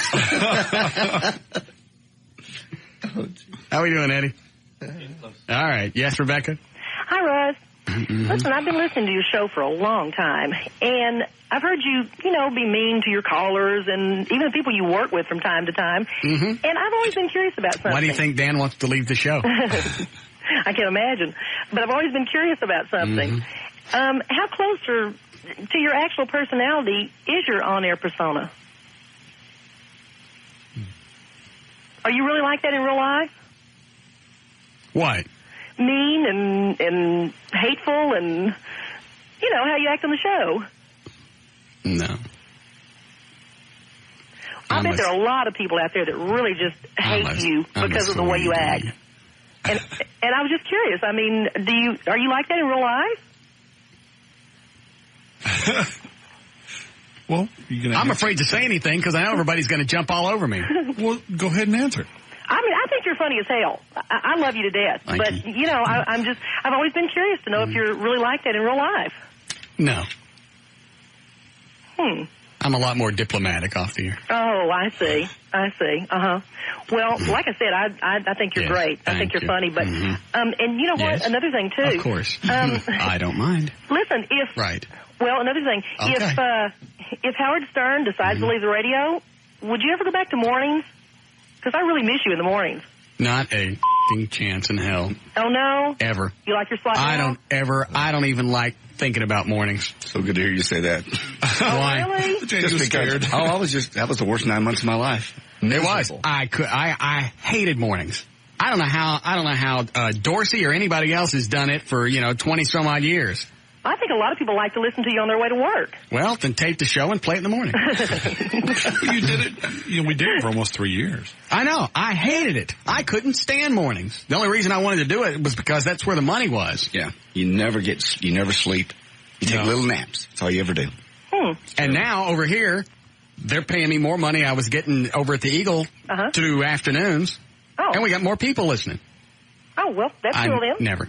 Thank you. Okay. Let's see, let me think. I would say they would have to double. At least. My salary to even consider going back to mornings. You go to bed and you're making notes and you get up at 3:30 and you start making more notes. Knowing that you got, a couple hours before you're on the air. I hated it. Then you end up missing most of the day because you take a nap. You go home and take a nap. Exhausted. I almost came closer to running off the road that 9 months. Driving home at noon, I'm slapping myself. I'm rolling the window down. Just try to stay awake. It was freaky. I'm just not a morning person. The only way I would even consider it is if we came into this studio every day, taped the show, and then they just played it back the next morning. They could do that. Nothing we do is that really time sensitive. The news you read is normally 3 or 4 days old anyway. Easier to find. It's been out for a while. Did you say it's refined? No, I said it's easier to find. Oh. Because it's been out there for a while. That late breaking stuff. Yeah, that's hard. It is. It's overrated, too. Like the news is going to change from the time it happened to when I tell you. Yeah. Nothing changed. The accuracy's still the same. In fact, I've had time to go back and check the sources. It's seasoned. Yeah, go ahead.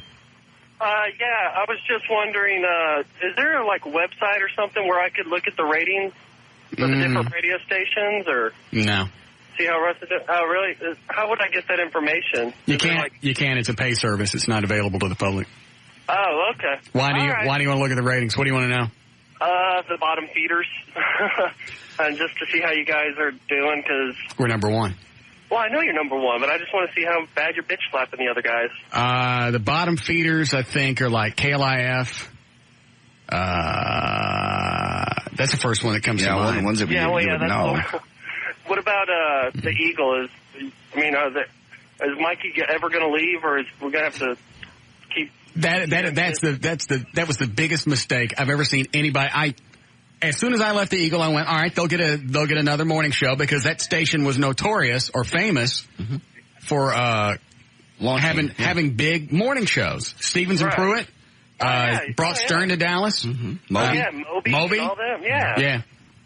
And every single time the station, they would get rid of a morning show or they would lose a morning show, the station would hit the crapper, and then it would always come back. Every single time. Maybe not with Craddock. And I really thought when Stern was gone and then I was doing it, I went, well, this is going to be the first time that the station craps and it don't come back.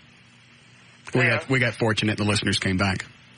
Well, all right, because I just, during commercials, I flip around. I'm a flipper, except during your show. But Because you never know who we're going to kill during a spot break. That's right. Never know what Eddie's going to do. So. Right.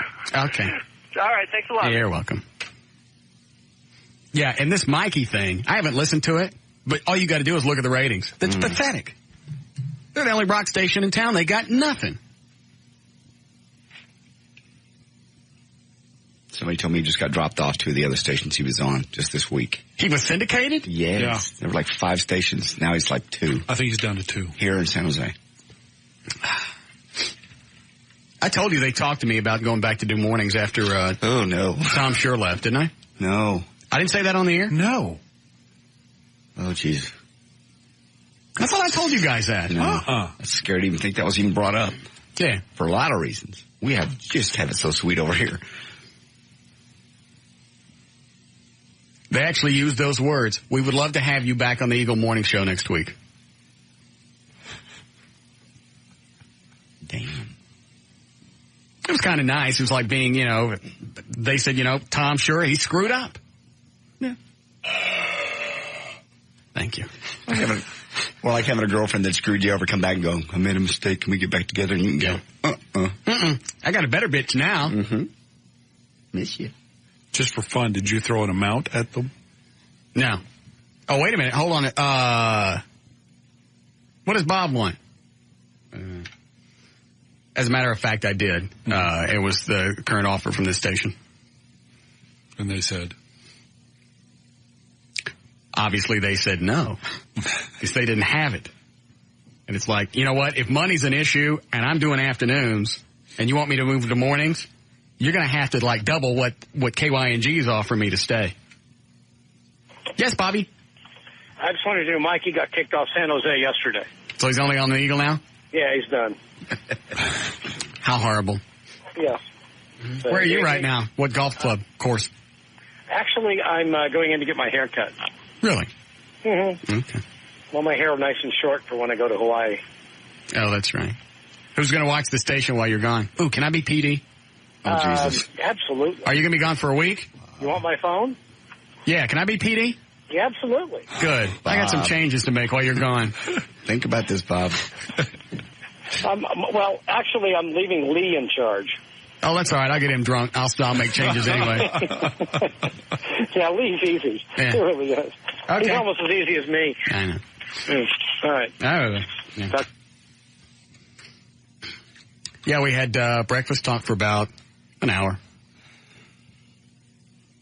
I just gave him, the scenario of why I left, what happened. Tom sure was an a-hole. Here's my current offer from KYNG. Left it at that.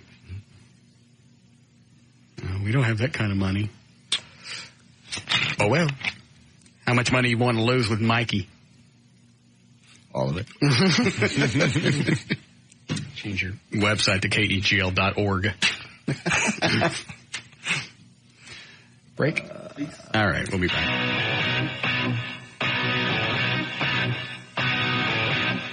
More of the Russ Martin Show coming right up.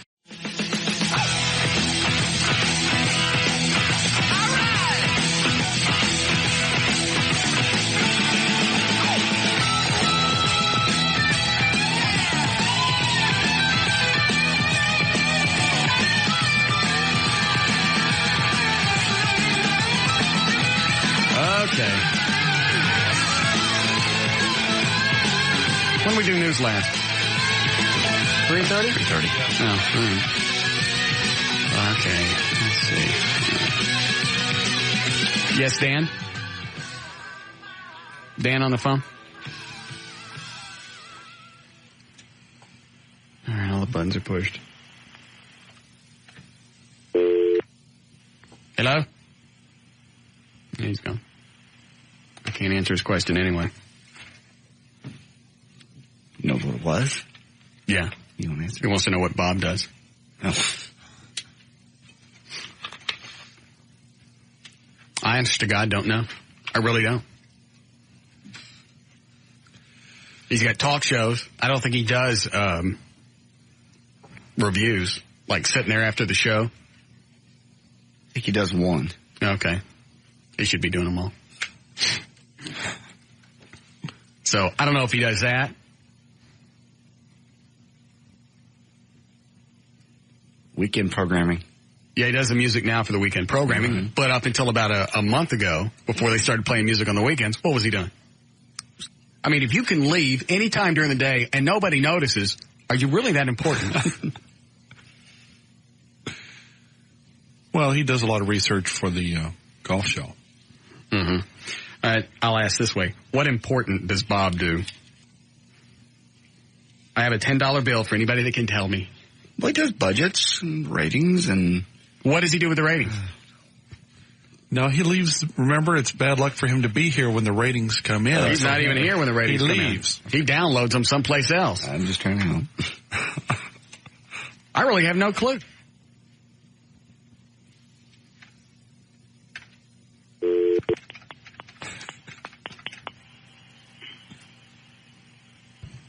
Mm-hmm. Mm-hmm. Mm-hmm.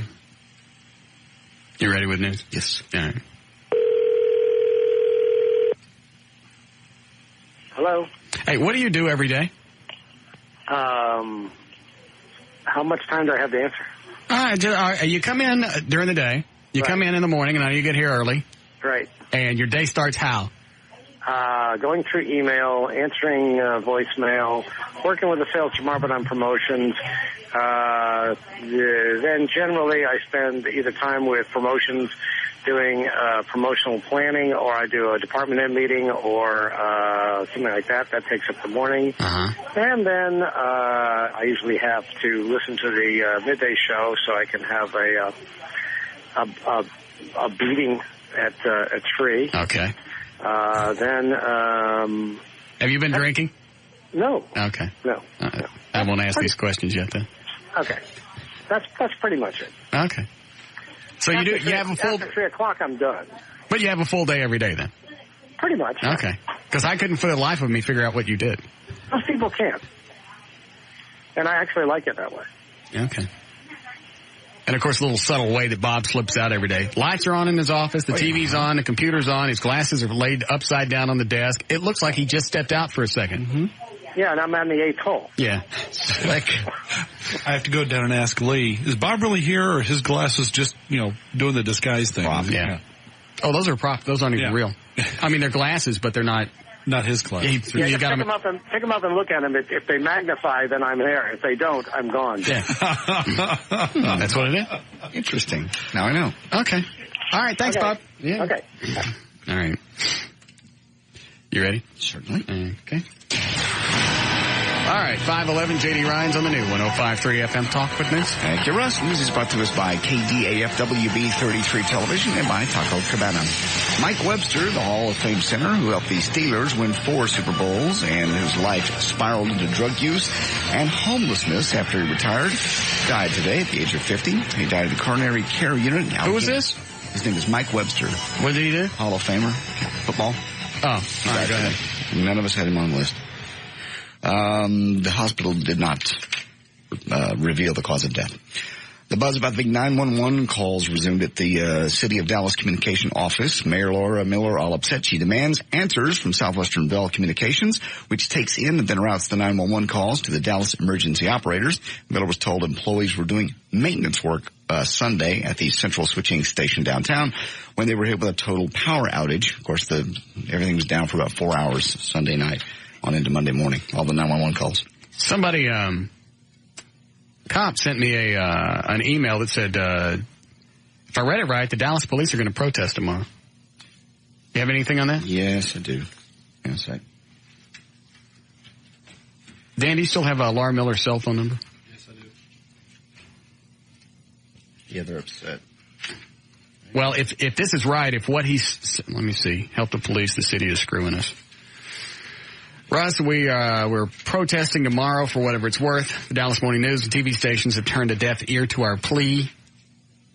This is what they're doing to police and fire. A, freezing pay step increases based on time and rank. In other words, if we don't get a pay raise, you stay at current pay. Why should a recruit with Dallas, why should a recruit stay with Dallas when he'll make $50,000 in Plano after 3 years and only $35,000 in Dallas after 15? They get a 5% pay raise, but only 20%, and 5% pay raise, but a 20% increase in health benefits costs. Remove of service incentive pay. I don't know what that is. Blah, blah, blah. So they're going to, I don't know where they're protesting. No. You don't have anything? Well, I do. I have a story somewhere back here.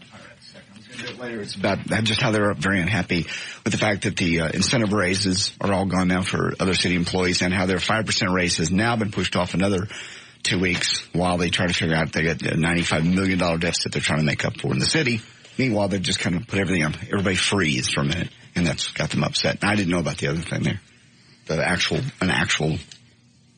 protest? I didn't know about that. That's what it says. I don't know where this came from. I just have his email address, but I can't tell if he's an actual Dallas police officer. Mm-hmm. One of those numbers may not work. It's the old campaign office number. Oh. So try the top one first. The 214? Mm-hmm. We'll just get Mayor Sweetie Pants on the phone and straighten her out. Oh, I got to take her off the air first. I forgot. Mm-hmm. Mm-hmm.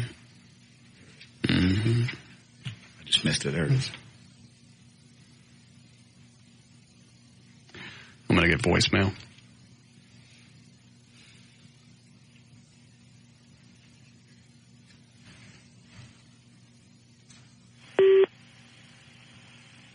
Did it do a tone? I missed it. It just did. Oh. Hey, Sweetie Pants, it's Russ Martin at KYNG. Could you call me, please? Miss you. I forget the hotline number. Well, I'll give it to her real quick and hit the delay. Yeah. Call me if you get this before 7 o'clock. Okay? Love you. Bye. All right. This is from NBC5i.com. Dallas police and firefighters say they're mad at the city council for eliminating merit pay to help the city's budget crisis. Officers and firefighters went to City Hall Monday, yesterday, to lobby council members to reverse last week's decision. Council also delayed the 5% raise for cops and firefighters for 2 weeks, but public safety leaders said cutting merit pay was a total surprise to them. The final vote on how they're going to solve the big problem comes up next Monday. The $95 million shortfall. I don't even care anymore. It seems like they're going out of their way to piss off the cops and the firemen. Doesn't it? That mixed with a huge deficit that they don't know what to do with. They don't know how to fix it. It's not the cops and the firemen's fault that they can't manage a budget. Not at all. Get Benavides, isn't that his name? The city manager? City manager. Take it out of his ass. If he's the city manager, it's part of his fault that they've got the problem. Well, problem is he's the city manager. He's actually in charge. I know. That's what I'm saying. He's not going to give up any of his pay. Take it out of his ass. Let him pay for some of it. Look at all the money the city would save if they went to a mayor and city council actually in charge, a mayoral city government as opposed to a city manager government. Get rid of the council. Get rid of the council? Yeah, get rid of the council. Just leave, Benavides in there and go, look, we'll do like they do some corporations. If you can save this money, we'll give you a percentage of blah, blah, blah. That way you won't be $95 million short. Good point. That way he's got an incentive. Yes, Matt? Yeah, we're protesting in the morning at 9 o'clock. Where? City Hall. Where? Oh, City Hall? Yes, sir. If you can push it to 9:30, I'll show up. Well, you can come at 9:30. We'll still be there. How long are you going to be there? Not sure yet, but I think we're going to stay for at least 2 hours. And you really think this is going to do any good? No, I really don't. It's not going to help us at all, actually. Did the information that I read on the air, was that right? That was correct, yes. 5% pay increase, which you don't even get now. But let me ask you this. Has your health care already gone up? No, it goes up when the new sign-in, which is November, I believe. So it'll go up 20% in November. Swell. So, in effect, your paycheck will be less than it is now. That's correct. With your raise? Yep. Well, no. Even with the raise, it would be less. It's going to be less. Well, what is your approximately? Just give me an idea what a health benefit is a month now. $200. Just for an individual? Yes. About $92. Okay, let's say it's $100. That's going to go to $120. Yeah. And you'll make more than $20 more a month with a 5% increase. Is my point. But they're not getting the increase. Yeah, we're not going to be getting the increase for at least a year. They're going to push it back for a year. Oh, a year? I thought it said 2 weeks. No, they're going to push it back for at least a year. Council also delayed a 5% raise for police and firefighters for 2 weeks, but public safety leaders said cutting merit pay was a total surprise. This is by Channel 5. Yeah, but they're going to push it back for a year. Are you pissed off? I'm kind of getting used to it, to be honest with you. All right. I just wondered after a while, do you get pissed or you just get calloused? It's like, well, you know what? They're screwing us again. What a shock. I may have to lie down. Yeah, that's how you get, because every year for at least the last 5 years they've gone up on our insurance benefits. So does it make you beat people harder? I would. Oh, yeah, you would. No doubt. Well, the job's got to have some perks. Yeah. I mean, really. Feeding people is your perk? Matt, we don't know anything about you other than your name is Matt. Seriously, you get a boner when you beat somebody, don't you? Yeah. Yeah. I mean, especially, if they're mouthing off and they're drunk and whatever. And yeah, it just happened. Yeah, it just happened. You got him in the cage in the back of the car. And you hit the brakes. Dog. There was a dog. Dog. There's a dog in the road. Dog. Look at all the damn dogs. It's a stampede. Yeah, you don't want to hit those dogs. No. And meanwhile, the guy in the back seat looks like a popcorn machine. Pizza's flying out. Just bouncing all over the place. Well, I wish I could help you guys, but. Well, come down tomorrow. Oh yeah, I'll come down for that. Okay. All right, I'll bring some stuff to drink. Okay, sounds good. All right, thank you, Matthew. Thank you. Bye. They're going to go hang around cops and drink in front of the city council. Absolutely, I'll drink. Can you drink out there? Oh, you can't drink. Who's going to arrest me? I'm out there helping the cops. I'm out there protesting that they're getting screwed. I bet I could do heroin in front of City Hall tomorrow. Who's got a hose? You bet? Yeah, no, I don't. But I bet you can't, yes. Yes. If it's in a covered plastic or paper cup, who's going to know? Yeah. Yes, John? Hey, bud, all I want to know is, how many hours a day do y'all really spend working on the show? Doesn't sound like much, does it? No, I'm curious. How much would you guess? 20 minutes? I'd say 2 hours. Each of us spends 2 hours. No. Combined total. I mean, working together. Just out of curiosity, why are you curious about it? Well, let me look at it this way. All right. Let's say Russ spends 2 hours a day working on the show. Okay. You've got 6 hours into your day, and you're paid $200,000 plus a year, probably. Buddy. Really? It's past the 90s. So he's making big cash, huh? Wouldn't drive in for 2. Come on. Yeah. They have to bring the station to him. Is it over 500,000? I'm not telling you. Why, pussy?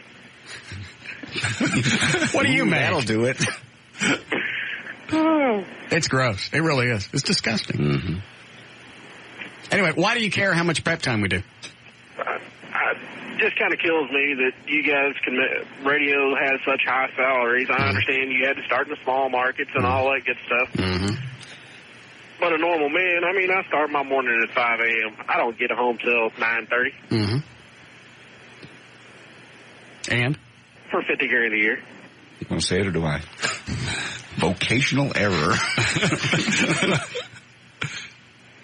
No, I mean, what I do, you couldn't make it without. What do you do? You talking on the phone? I put your phone systems in for you. I don't care. I'm sure you don't. And we're just talking about people that work a lot harder than that and make less, cops. And we couldn't really do without them. Anyway, to answer your question, I get up about 7:30 in the morning, and I sit, and I watch, and I read, and I do stuff until I leave to come to the station at 2. So you do put some hours in? It's a 12-hour day at least. I can't have an effed up opinion on something if I don't know about something. Yeah, I guess you got a good point. The show, I know it sounds like it just happens, but it doesn't. Well, yeah, it does sound like it just happens, but maybe that's part of being good. That's the idea. If it sounds easy and anybody thinks they can do it, Dan, then I'm doing a great job. Thank you. I was waiting for it. I knew it was coming. Had to. I could hear the truck. Sorry. There we have to break here. There's news and information brought to us by WB33 and by Taco Cabana. I'm J.D. Ryan on the Talk at Rock, Texas, the new 105.3 FM Talk. More of the Russ Martin Show coming right up.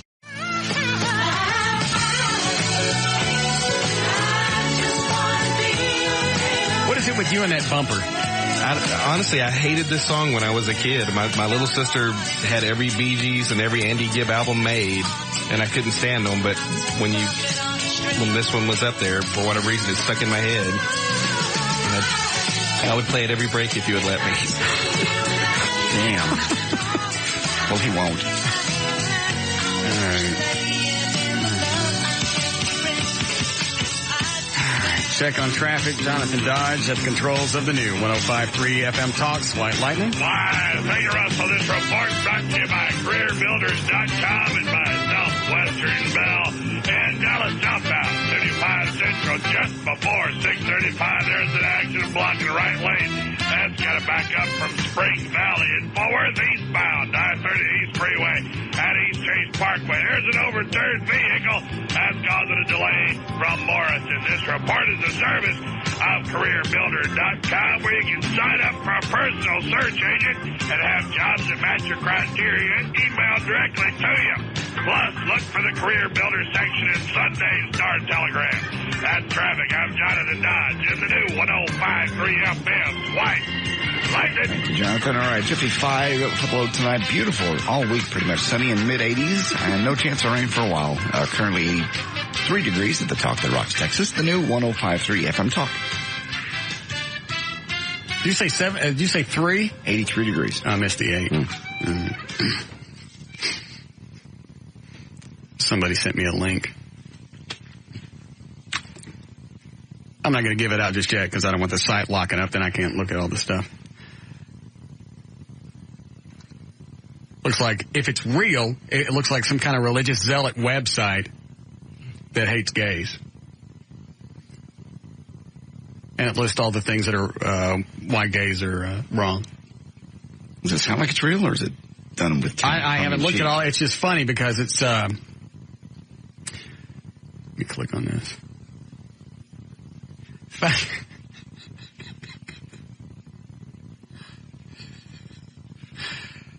Fags live filthy, unhealthy, dangerous, unhappy, and in many cases, violent lives. Okay. I see it. On April 20th, let's see, I don't care. Fags are responsible for the first sexually transmitted outbreak of typhoid fever. More than 10%. It's like, if you were to print this, looks like it would be probably 20 pages. Hold on. Be back up here.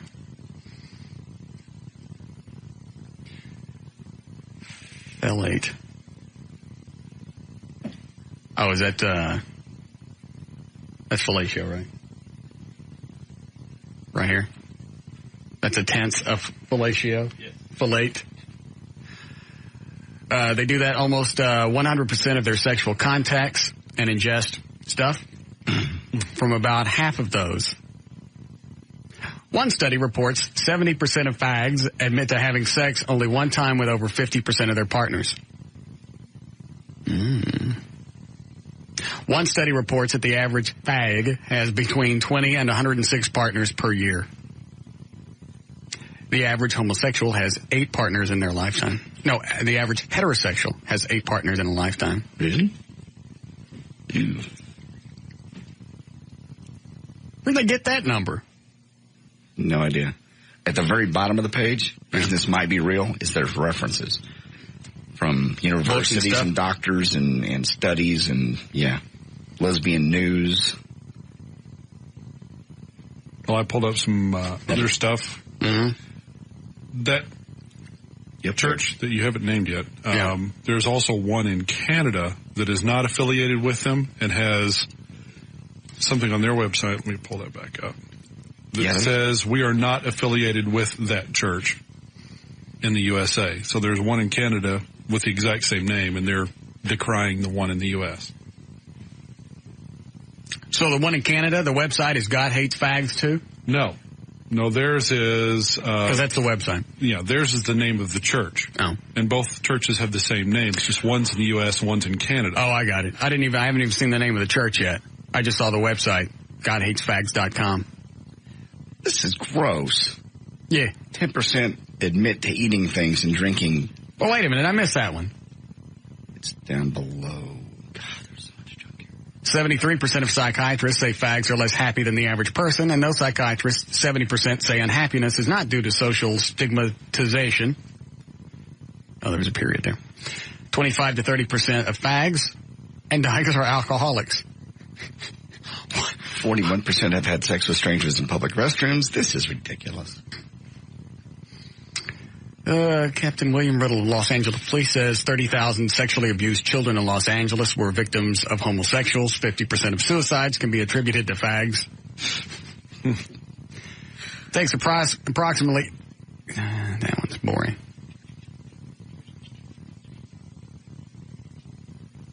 One study reports that 90% of fags have engaged in anal sex, 66% engage in anal sex regularly. Well, what else do they got? Yeah, I was going to say, it's not like there's a bunch of portals to choose from. And a bulletin. Oh, then there's the agenda. I didn't get down that far. It includes desensitizing the public. The first order of business is desensitization of the American public concerning gays and gay rights. What do you care? I mean, why would anybody sit there and go, I don't want gays to have rights. I don't want them to go anywhere. I don't want them, to be a gay day at Six Flags or whatever. I don't want any. What do you care? Somebody spent a lot of time on the site. This is not, I don't think it's a fake. Fags are discriminating against employment, so why should they... Yeah, I guess it's real. Yeah. That was the question with the link. Is this real? Yes, Ed? Yes, Mr. Martin. Yes. How are you doing today? I'm fine. Okay. I was just curious. Did you know that about 50% of the women on death row are dykes? Are they now? That's what it said. Why does that not surprise me? Mm. I was just curious. You had an officer on the phone a little while ago saying their insurance was going up. 41% of fags say they've had sex with strangers in public restrooms. I can believe that, too. They say they've had sex with strangers in bathhouses. Yeah. 64% of these encounters are involved the use of illegal drugs. Not surprising. 100% of them have mud on their helmets. Ew. I'm sorry, what did you want? I was curious what the police insurance rate was for a family of 4. Because I know out here in the private sector, I'm paying $192 per week. And that figures up to roughly $10,000 a year I'm paying. So, yeah, I'm sorry their insurance went up, but dang, suck it up and pay it or get a real job out in the private sector. So you don't think being a cop is a real job? No, being a cop is a honorable profession. I'll support them any way I can, anytime I can. I think their pay raise was awesome. I think it was great. But they don't have it. Well, they're going to get it. Not right now. Yo, okay. What good is a pay raise if you just dangle it in front of somebody's face? I think the idea for a pay raise is to help them and better their quality of life, and as a result, you get better performance out of that person. But if you keep going, you know what? Your job is only worth 5%, and you don't even get that now. I wouldn't even stop for an armed robbery. I'd just shoot through the window. Yes. If it got that bad, yeah. All right, if my job's not that important, see what happens. Add another 30 seconds to the response time when somebody's stabbing you. Yeah. Just have somebody stab you and go, you know what? Somebody's going to be here in 30 seconds. All I'm saying is I'm paying $10,000 a year for my health insurance. Right. If it goes up anymore, I'm going to go into Parkland so they can pay my insurance with their taxes. How many kids you got? I got 2. Should only have one. I'm out of the gene pool. So you tell me you had more kids than you could really afford? No. You said if your insurance goes up anymore, you're going to have to go to Parkland. You try paying $10,000. I'm not stupid enough to have kids. That's why I don't have kids. I don't want to spend money on them. Well, I did. Well. And I still do.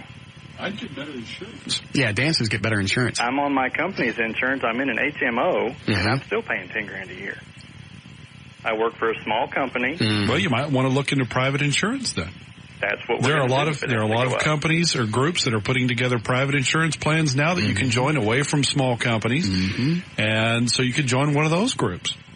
People that band together to get better insurance rates. You could do this. Hey, he's gone, by the way, because I'm bored with this whole thing. Okay. Yes, Alan? Hey, man, Russ, I got a chick problem I need your help with. Okay. Well, this chick from my class, I asked her out, and she said, yeah. I told her I wanted to go up to Bell Bottoms with her. Good. But she didn't want me to pick her up. She wanted me to meet her there. Of course. So I'm like, okay, what's the big deal? I go up, and she's surrounded by like 6 of her friends there. I'm trying to talk to them. I'm trying to talk to her, but she won't even look at me, won't even talk to me. Wait a minute. All right, I'm missing. Did she invite you? Yeah, no, I invited her, or I asked her if she wanted to go up to Bell Bottoms, and she's like, well, yeah, I'll meet you up there. Got it. So she won't even talk to me the whole time. She's like ignoring me.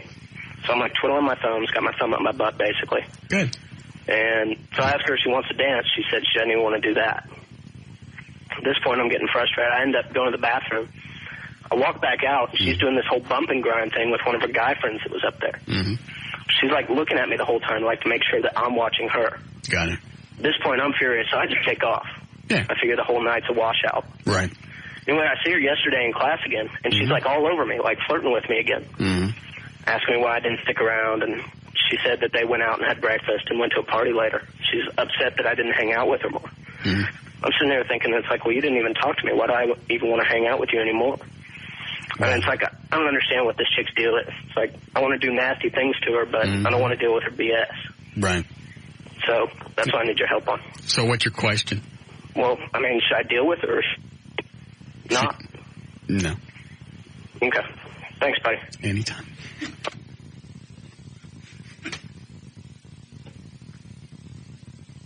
I don't even have to explain my answers anymore. They don't argue with you anymore. They're just like, do it? No. Because if you allow that in the beginning, that's going to keep happening. That's exactly why she did it. If you don't go over there, get you a really good thick pistol. Set the stage. No, not a real good idea.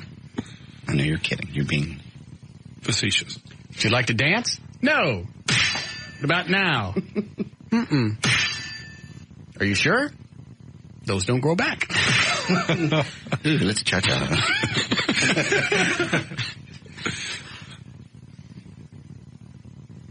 Now, get back on the street and make me some money, bitch.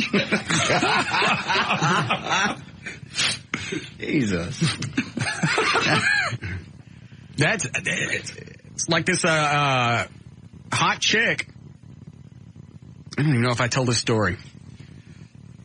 Chick with the great big cans that came over and left my toilet seat up? Yeah. Okay. She's been a little wiggy about keeping commitments. Okay. Well, yeah, you have mentioned that she hasn't exactly been the best at making appointments. She missed 2 of them. Right. And I went, all right, that's it. Gotcha. You're out.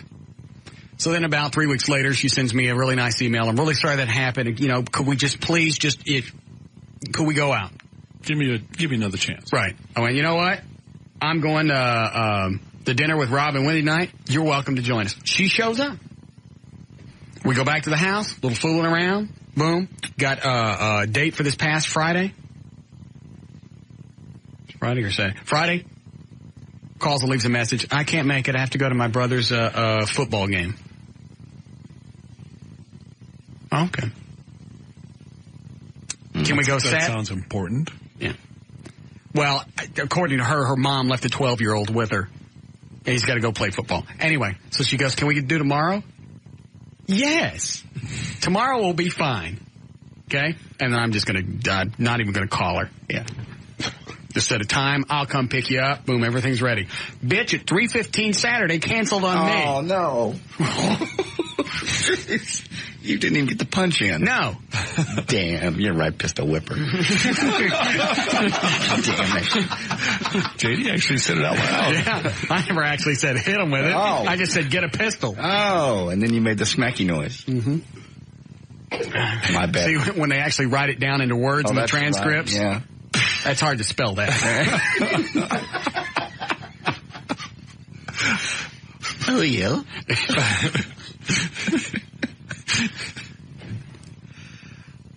But she did that because I let her get away with it the first 2 times. Now, granted, she showed up for a date, but just this, this came up and this came up and blah, blah, blah.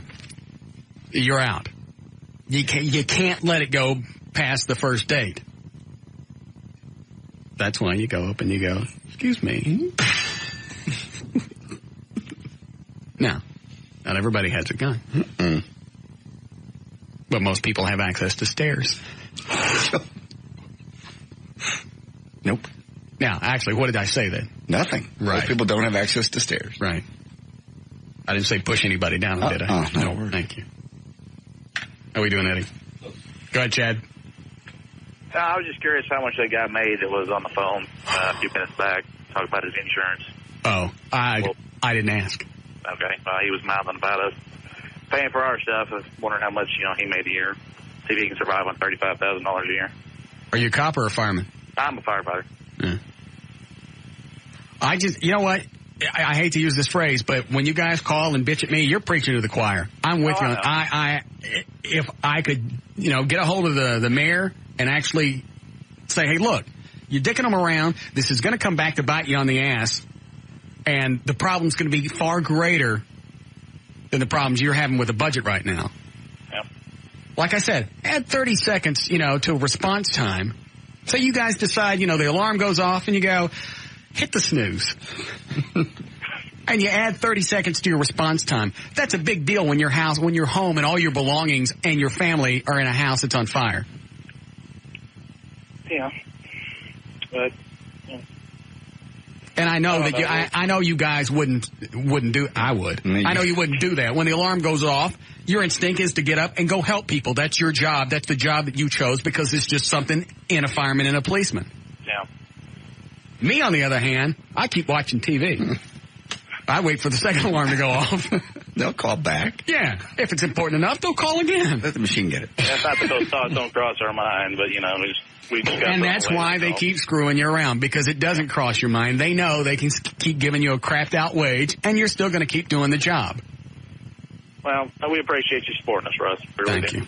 All right, man. Take it easy. It's even worse being a fireman because you don't get perks. You don't get to beat nobody. Not a perk. Cops don't really like to beat people. Excuse me just a second. What?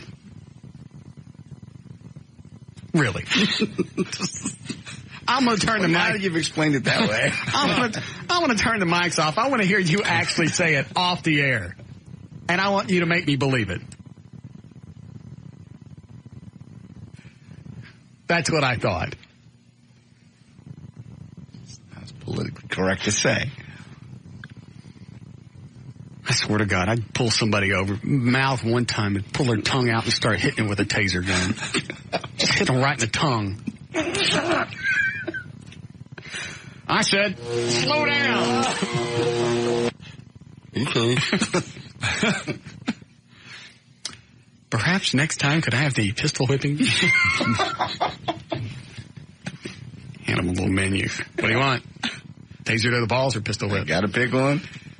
Crap. Yeah, we got the taser. Does that cost? Break here? Okay. A rotten bit saved by commercials. How lucky. More of the Russ Martin Show coming right up.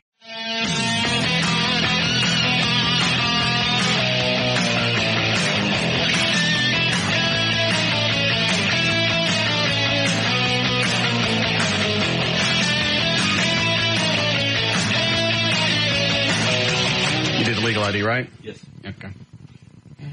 Did you hear about Loverboy? No. They canceled their concert Sunday night. No. Yeah. Do you know about that, Dan? Yeah, I found out Monday. Somebody get sick? Fans? Oh. Okay. I get it. The story that got back to me was low ticket sales. So the Bronco Bowl called, I guess, Loverboy and went, hey, we want to move you out of the big club into the middle one. Smaller. Right. And they got pissed off and said, we're not coming. Well, you don't want to perform in the big room because I saw Billy Ray Cyrus do it. It looks bad. It was really embarrassing. It looked more like a sound check than a concert. It did.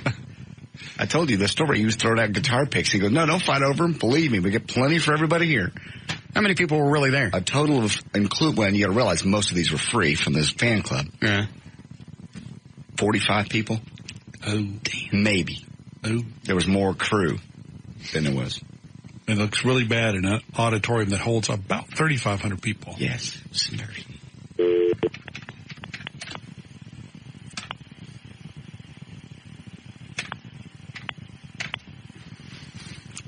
I never got a word back from Rob on getting Jackal to play the white trash party.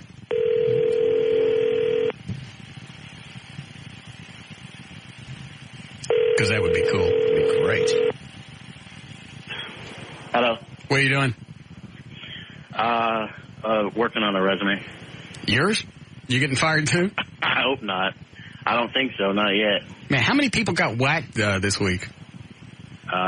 3 yesterday. Damn. Yeah. Station's making more money than almost any other station in the CBS chain. Why is it we're making all the cuts? They all are. I mean, all the money goes into one, pool, and we just happen to be doing more than our share right now, which is, I'm glad. That's a good thing. But, when we were in the dumps and we weren't making it, the others were helping us out. Yeah, we were always making it. Okay. What was I going to ask you? Oh, what's up with Jesse James and Jackal? Apparently he committed to a date on the 18th, and he tried to get out of it, and the guy just would not budge. So I've talked to Bonnie a couple of times. Did we get close on the cost?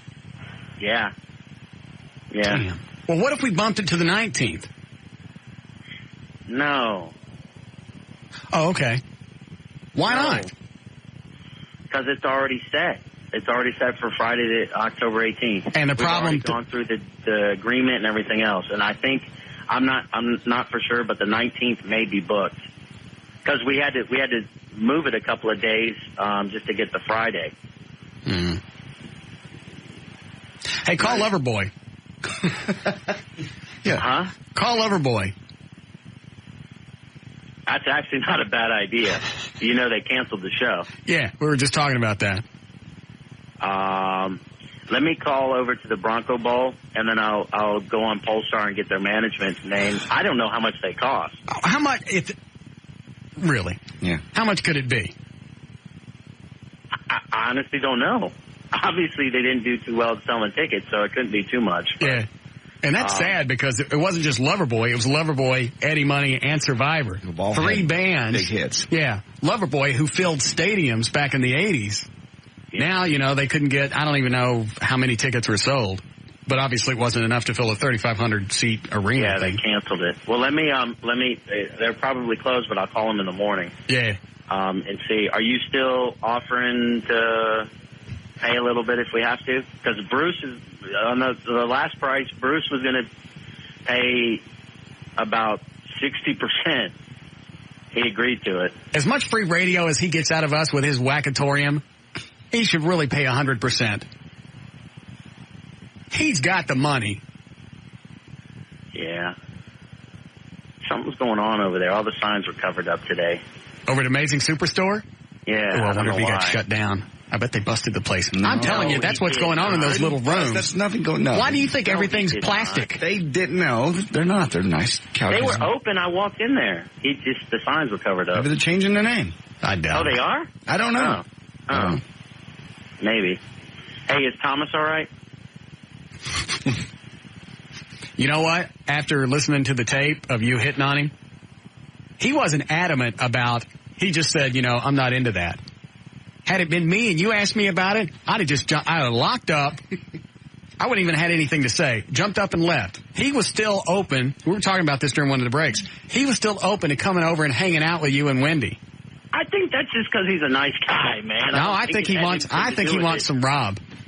No. He probably started thinking about it going, damn, I get that great big muscular smooth body and I get Wendy? No. Yeah, he was all into the Wendy part, but when I said something about me and him, that's when he went, oh, no. It didn't sound like that on the tape. But he's not mad? No, I think he's open to it. Really? If you had asked me, I would have, not only would I have said no, if I could have even gotten that out, I wouldn't have stayed in the same room and, kept talking about coming over and hanging out. We should try to get him drunk and take pictures. I bet, seriously. Oh. I bet if you got him drunk and brought it up, you could pound him like a cheap cut of meat.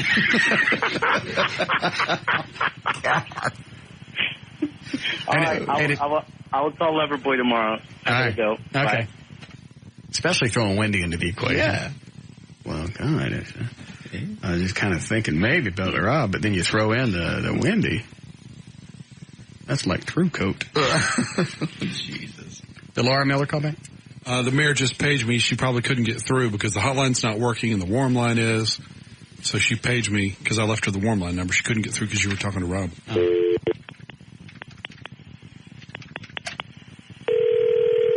We'll just get to the bottom of this.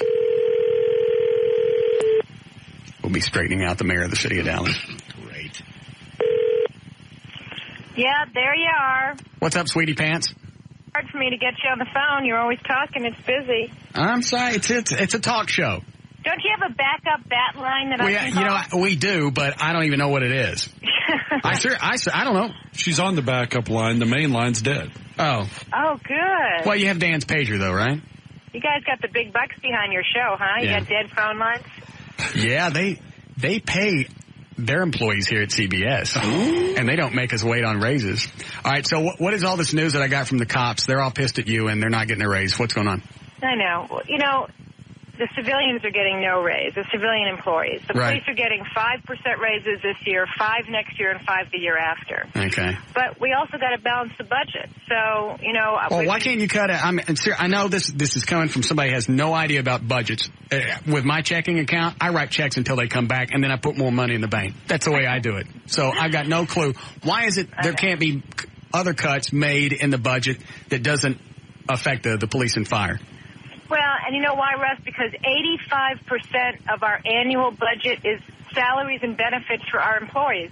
So when you're $95 million in the hole and you're only giving one group of employees raises, you got to find that money some other way out of salaries and benefits. So what we've tried to do is, you know, since civilian employees aren't getting raises, they're very sensitive about us touching things on their side of the equation that and not touching police and fire salary and benefits. So we've tried all different scenarios, and the ones that are on the table now, we're voting tomorrow to cut longevity pay in half. And longevity pay, which everybody in the system gets, all the employees, is if you've been in the building longer than 5 years, you automatically get a lump sum per annual salary at the end of the year in December. Now, private sector, especially in a bad economy, doesn't have longevity pay. Let me ask you this. Did you let your hair grow out like I told you to? Now we're on to the really serious stuff. I'm curious. I haven't seen a picture of you lately. No, and you know, it's funny. I thought about calling you yesterday because somebody told me that they like hearing me on your show. I said, well, I haven't talked to Russ in a long time. I said, my plaque is still in the office, and I look at it every day, but I haven't talked to you. But no, my hair is short. How about the next time you come up, we get you a wig? Really, that would, seriously. Listen, you never came to City Hall in July. I know, you're right. I thought about that a couple of days ago. Yeah. But now, since you pissed off the police and fire, I don't think I could be seen with you. Oh, sure you can. You know, actually, you'll see me tomorrow because I'll be out protesting with them tomorrow. So feel free to come on out. Oh, yeah, I'll do that. That'll be good. That's been a while. You know, I got to tell you, I must be doing something right because now the police and firefighters are mad at me and the are mad at me. So there's nobody left at City Hall that's not mad at me. So that's a good sign. Who else is mad? I missed... the civilian employees and the police and fire. Oh, yeah. 13,000 of them are mad now. So. You know what? The civilians, I don't care about them. All I know is when I'm in trouble, it's like I said on the air a while ago, you add 30 seconds to their response time. Say it takes them 30 seconds longer to get there, police or fire, and you're getting stabbed. That's going to be the longest 30 seconds of your life. Or your house is on fire. Listen, that's why I was so upset the other night when our 911 system went out and we lost 1,600 calls from people who were scared because something bad was happening in their lives. So I hear you. I don't care about that. Anyway, so here's... All right, let me rattle some of this off, and you tell me how much of this is accurate. Okay. Because I got an email from, it looks like a Dallas police officer. Freezing pay step increase based on time and rank. In other words, if we don't get a pay raise, you stay at current pay. That make sense? Well, they're all going to get a salary increase of 5%. What we're eliminating is what we eliminated for the civilians 2 years ago when we had budget problems, and that's called merit.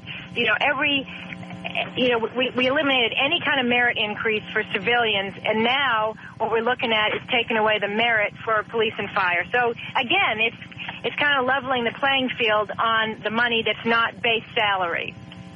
That's confusing, I know. Do you have any high heels? I have a lot. Do you really? Yeah. Don't go anything further. Oh. Yeah. Next question. Ask me about the budget. Stay on track. All right, hold on. Budget-wise. Stay focused, Russ. Budget-wise, what do you spend each year on thongs? Quit it. Stop. Miss Miller, I'm sorry. She asked me to stay with her. I know. Removal of incentive service pay. Did we already cover that one? You're laughing at the thong thing, aren't you? Yeah, service incentive pay. That's what I was talking about earlier, which is longevity pay. If you've been in the building longer than 5 years, you start getting a lump sum at the end of the year on your check. Yeah. You know, I'd love to continue that. We've done it for 30 years, but we've got a bad economy, and we can't afford to be giving money that's not based on performance in a lump sum at the end of the year. You know how much we spend on that? $22 million a year. Now, what's our short, what are we short right now, like $95 million? $95 million. Yeah. How do you do that? Now, granted, you walked into that. It's not like all of a sudden in the past, 8-9 months you've been there, you didn't lose the 95, didn't you? No, I didn't lose the 95. It was Benavides, right? Well, there's a lot of things that happened this last year. Of the $95 million, $18 million are the police and fire raises, okay? Because that wasn't what we were expecting to pay out. So that's fine. I have said that I insist that we do 5, 5, and 5. I did not want to delay the pay raise, which a majority of the council agreed to do last week. I fought against it. I voted no. I think that will be overturned on Monday. I think that the council members who voted delay the police and fire raise by 2 weeks, I think a bunch of them are going to change their minds on that. So the police should be happy about that. Because one of the cops that called earlier said the 5% was going to be delayed by a year. Is that right? No. It was 2 weeks. Okay. It was going to be delayed one pay period, but I think the council is going to reverse themselves on that. I think they're going to go ahead. That was $600,000. It wasn't a whole lot of money. It was $669. But I think we're going to restore that. You have mirrors in your bedroom? All right. Nice. Yeah, I know. I just like. Good. Really? I mean, you're much hotter than Annette Strauss.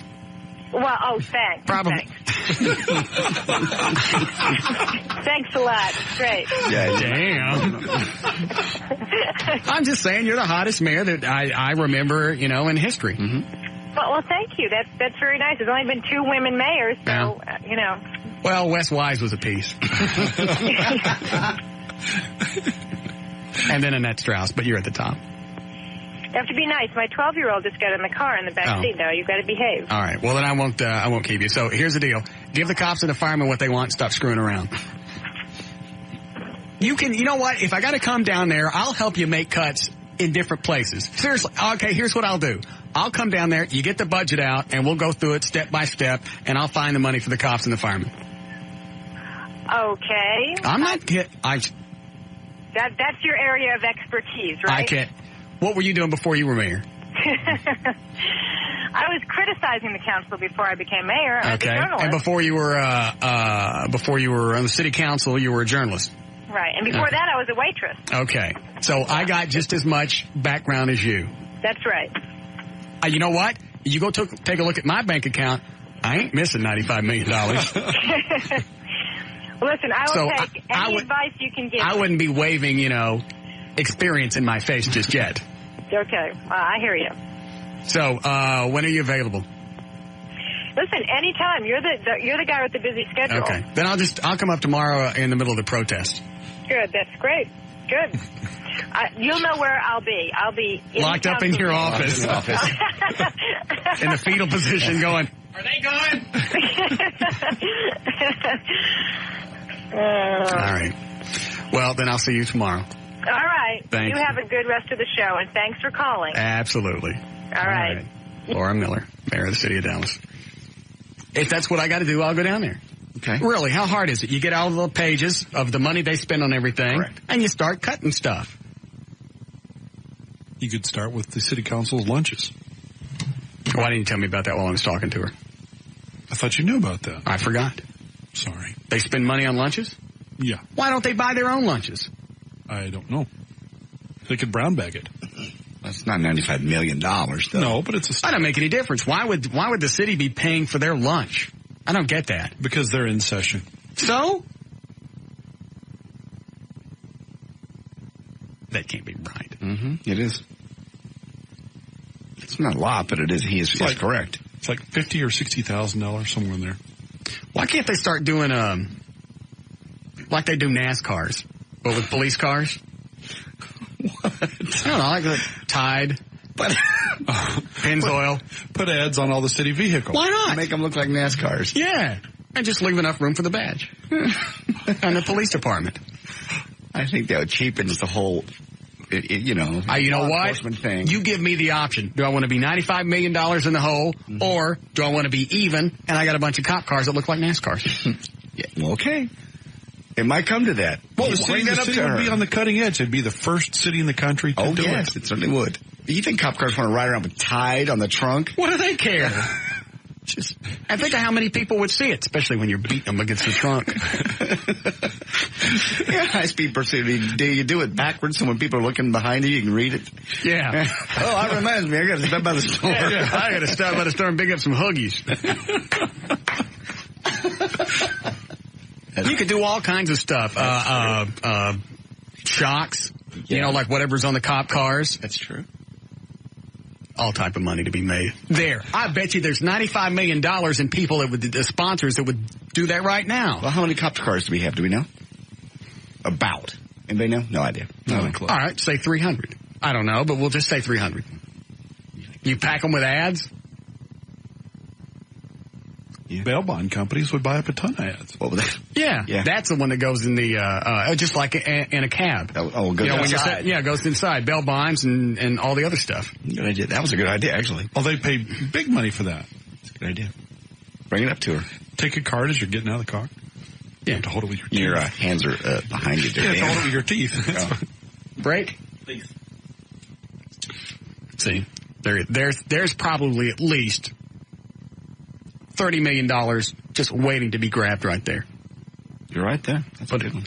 Do it on the cop cars, do it on the fire trucks. I don't care what it says on the side of a police car as long as there's a cop inside of it. Oh, there it is. And I don't care if you give him a jumpsuit and put a bunch of advertisements on that. I see, Gatorade and that kind of thing. Okay, I got you. Well, there you do it to the buses. I mean, it's not that. Absolutely no reason not to do that. See, there, in the course of 10, 12 minutes, we probably saved the city of Dallas. I gotta go sit down. We're back to the Russ Martin Show. That's a wrong one, Eddie. I need an into break. See, that's what happens when you delay pay raises. Thank you. More of the Russ Martin Show coming right up.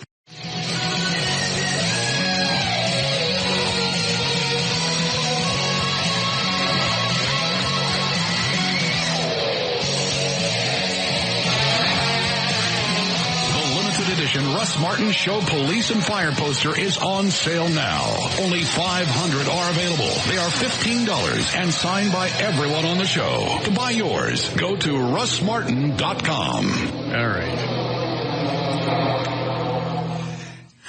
Okay. J.D. Ryan is here. Associate producer Eddie Boyd. Producer David Caruso. I mean, Dan Lewis.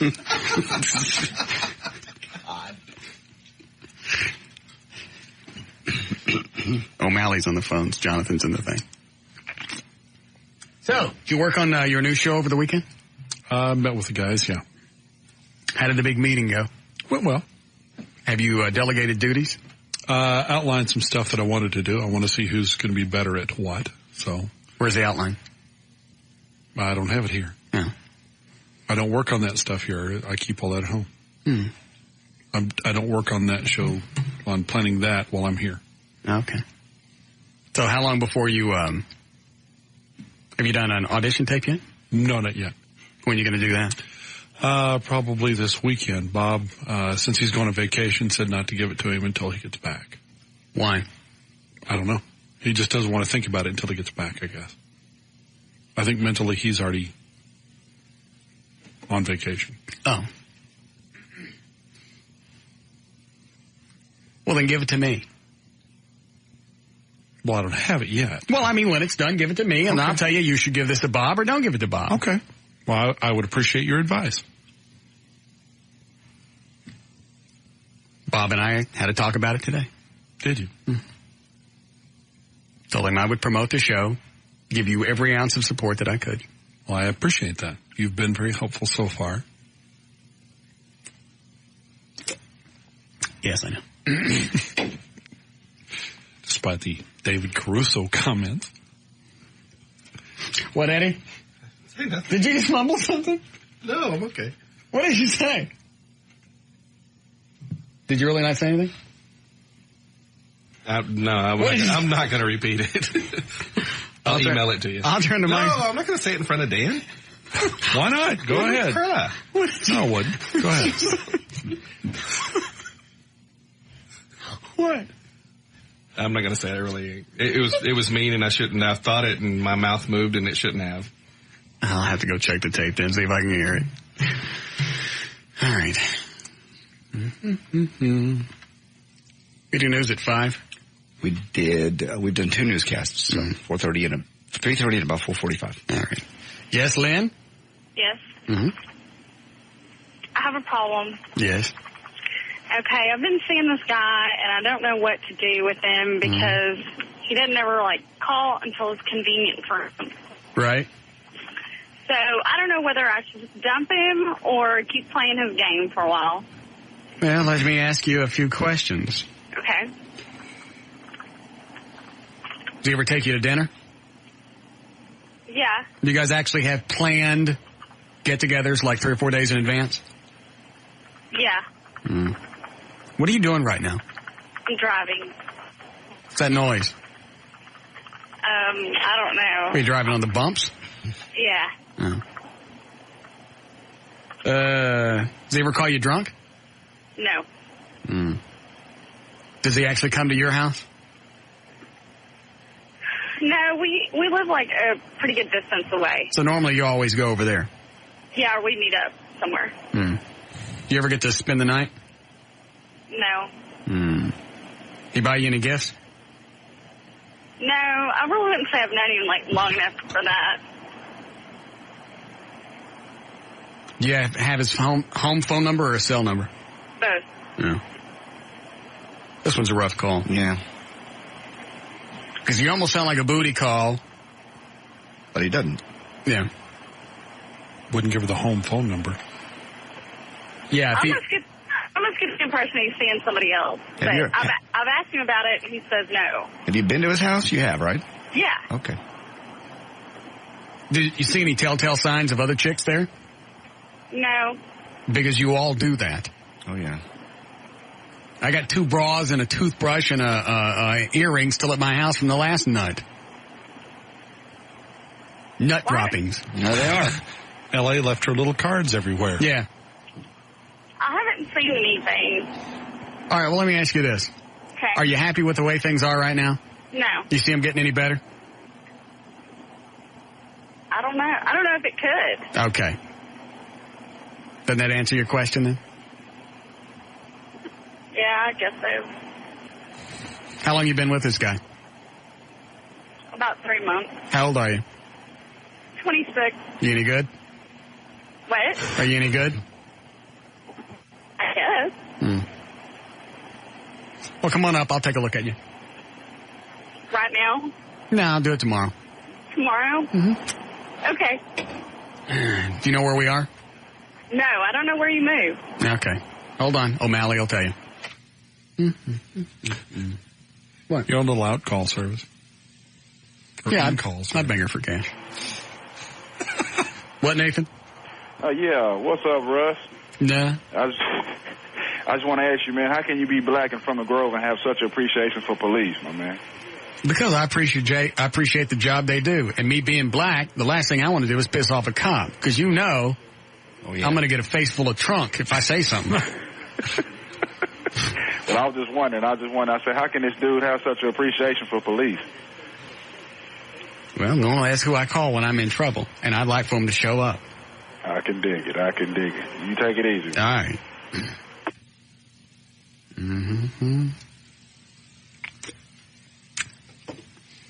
Bob said he got a complaint about a comment you made last week on the air, JD. That I made? About big techs watching the black people. Bob didn't get any calls. You're just dragging me back into this. Let it go.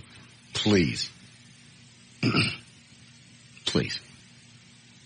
Did you say it? Yes. Okay, then. Those things that Jay, stop right there. You said they put up big... Don't say it again.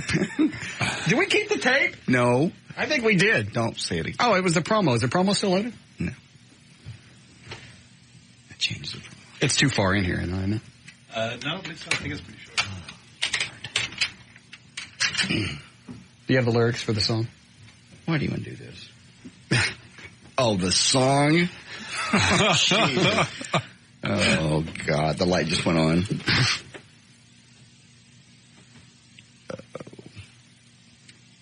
The light light just went on. Why am I hearing that? Oh, I know what that is. On the Colt 45 main stage.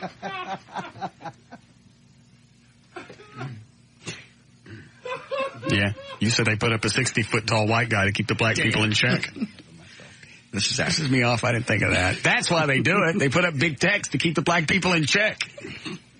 No. Russ, how dare you say such a thing? I'm sorry. I just went for the easy laugh, and it was there, and then I went, oh, why the hell? It was perfect. I knew better than that. You get any ugly emails from the black community? No. Damn, I should have asked Laura Miller about that when she was on the phone. And big text actually went up yesterday.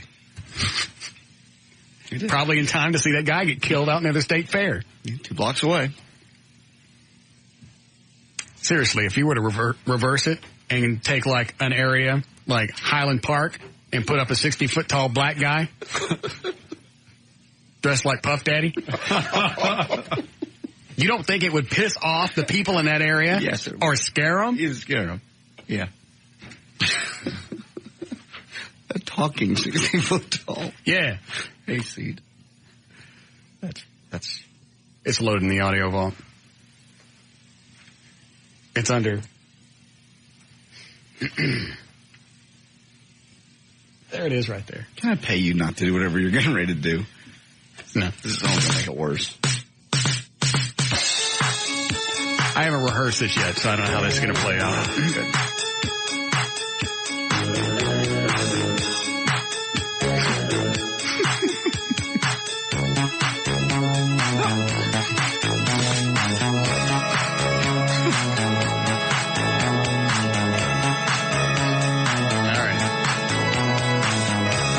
I just want to make it to the hook line. Song starts right out here. I'm just an African man with an African wife. I work from 9 to 5. Don't steal no tires. All I want to be is left alone. Hold on. Screw it. I'm just getting to the hook line. Okay. Here we go. I always feel like Big Texas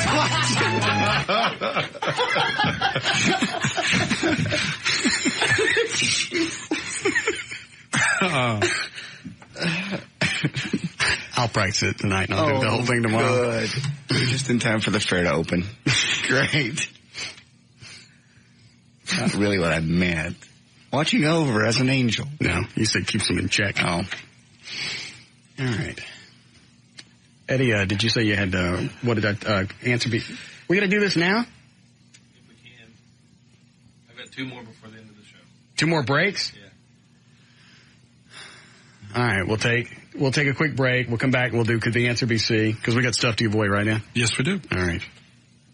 And then the last break, and then we'll get the hell out of here. Yes, Gary? I'm sick. I ate a bad banana. You got the squirts? What's the matter with him? What the hell was that? All right, give me his home phone number. This break's going to have to wait now.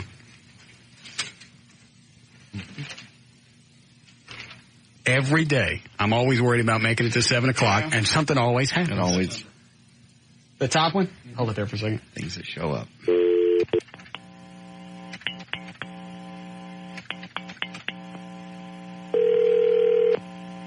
Hello. What do you mean you're sick? Let me tell you something, boy. What's the matter? I want to tell you right now, I don't want you ever to call Laura Miller again. You show her proper respect because I'm going to kick your butt because I'm the next big thing. Click. With eating a banana. I don't know. I'm sick. I ate a banana. What? Peeing in the bed got old?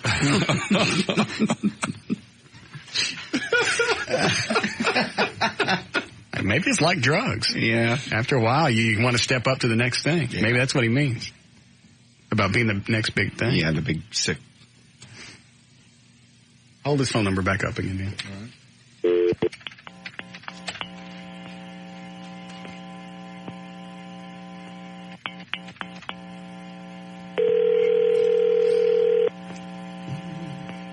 Big Texas. Hello. What was the banana thing? You were sick yesterday, you big clown, and I know you ate a bad banana.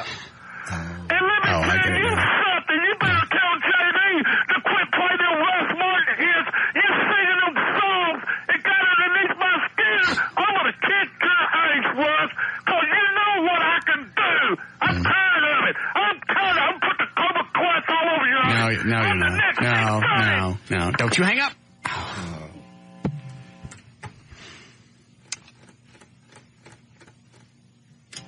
Oh, no.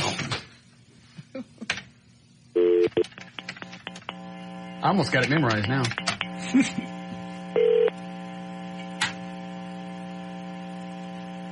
Hello. Is Gary in? This is him. What's the matter with you?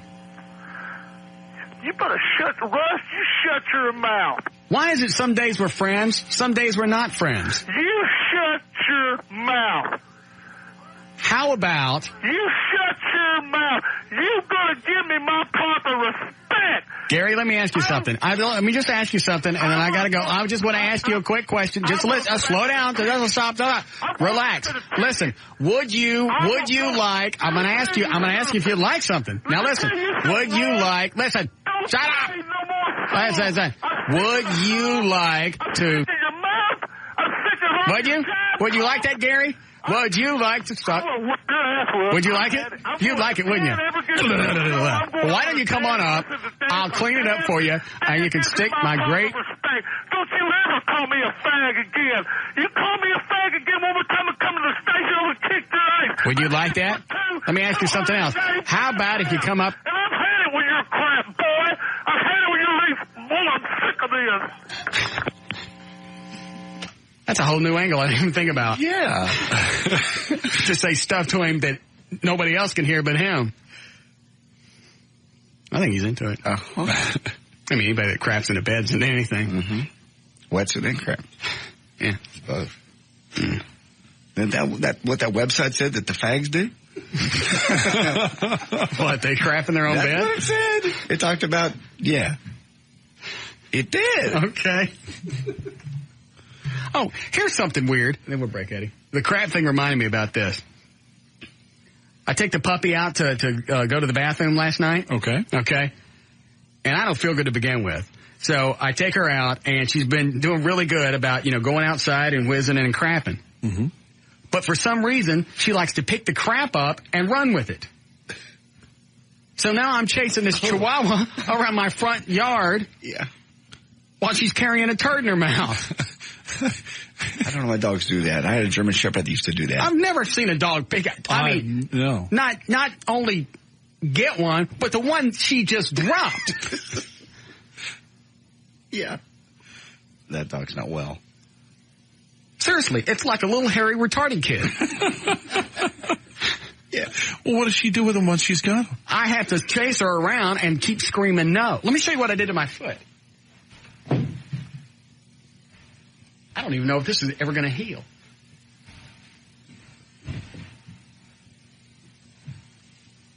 See that?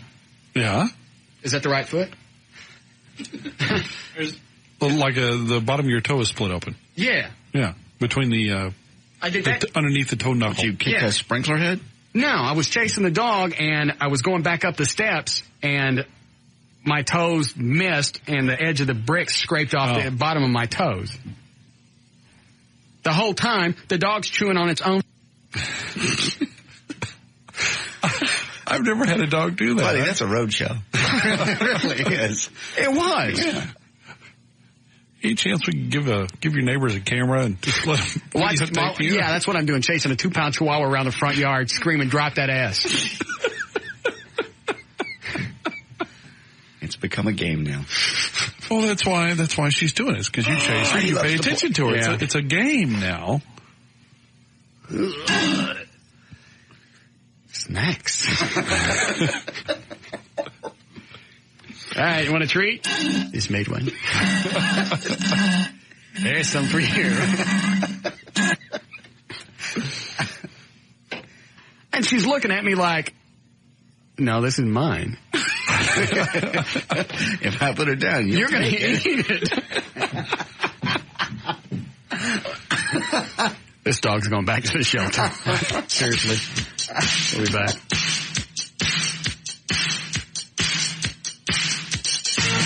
More of the Russ Martin Show coming right up.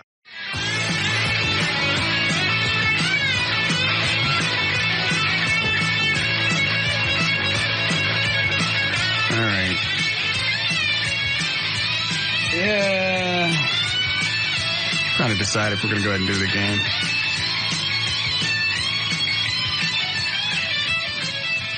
Yeah, give it to me.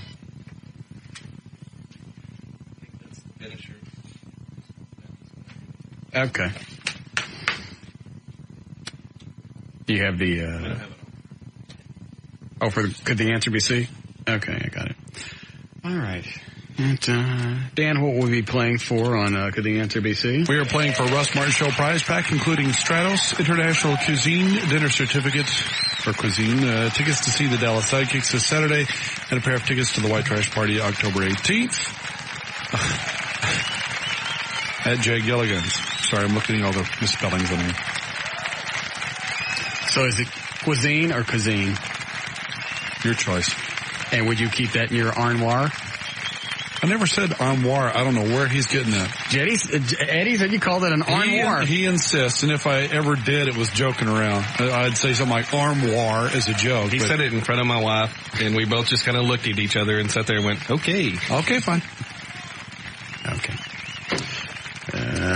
You ready to go there, Brian? Yeah, Russ. Do you know the way this is played? Yes, sir. Okay. You're going to have to get every one of them right to win the fabulous prize pack. Okay. All right, here we go. Which one's the finisher, Eddie? This one? That one. Here? Yes. All right. Number 1. Because the West Nile virus mimics the flu, scientists are now releasing data on what other symptoms to look for. They're looking for A, raised welts around a mosquito bite. I have one of those. See that? That's one of the actual symptoms. I feel that. You feel the lump. Oh, yeah. Oh, you got it, too. No, he doesn't. I might have the West Nile. You don't have the Feel West the Nile. bump. Okay. Actually, you can even see it. I see it. Mosquito bites always have bumps. Not that big. That one hurt. Feel how hard I that see is. it. You've been scratching it? Normal mosquito bite. No. I got the West Nile. No. I'm going to say the F word if I'm going to die. I'll go out big.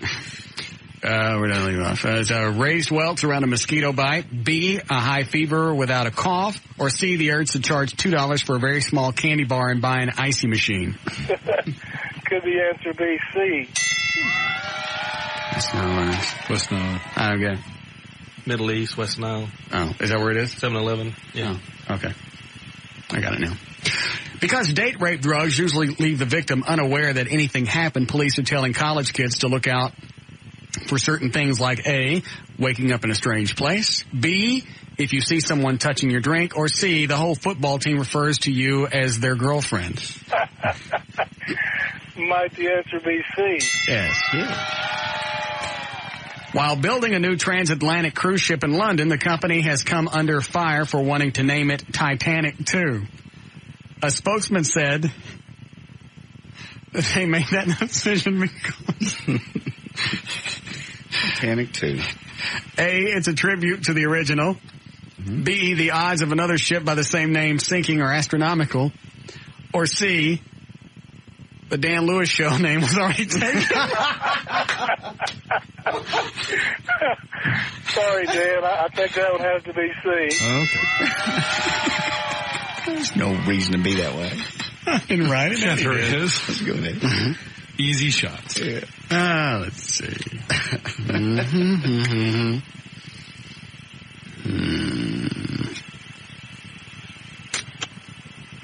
Axl Rose is traveling the country with a Guns N' Roses tribute band. He said the main reason he wanted to do it was A, the world misses Guns N' Roses. B, he really needs the money. C, number of things have happened like the Dan Lewis Show. Might that answer be C? This guy's doing good. Mm-hmm.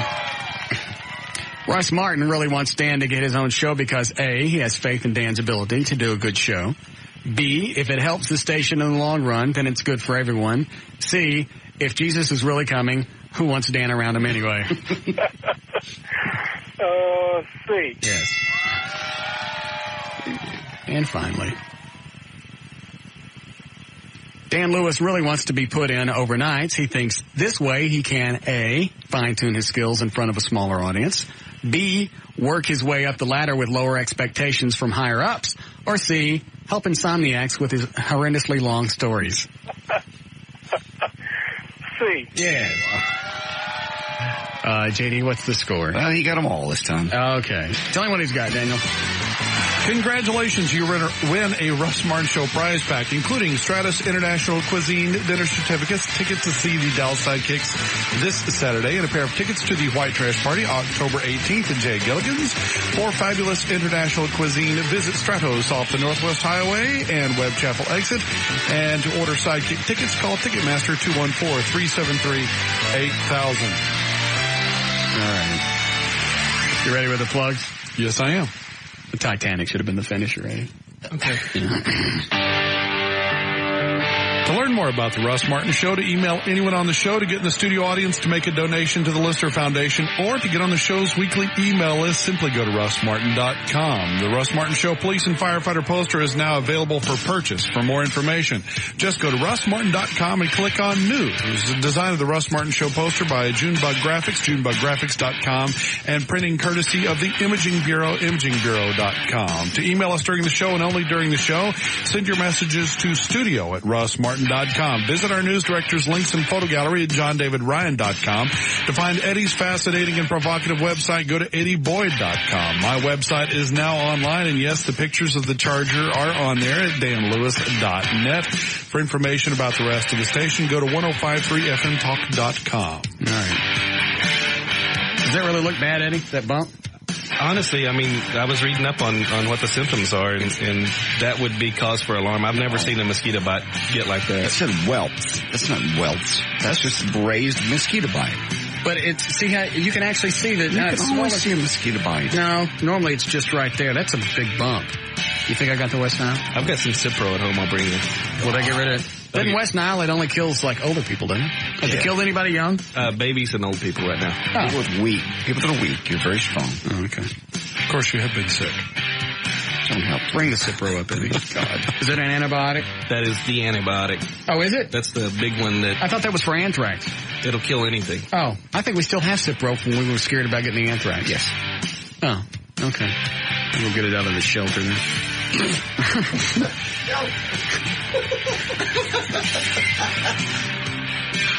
I gotta go home and chase my dog, keep it from eating its own crap. Some guy called and he goes, you know why they're eating it? It's a deficiency in something in their diet. Well, if there's a deficiency in their diet, eating their own crap isn't going to correct it because it wasn't there to start with. That's true. Yeah.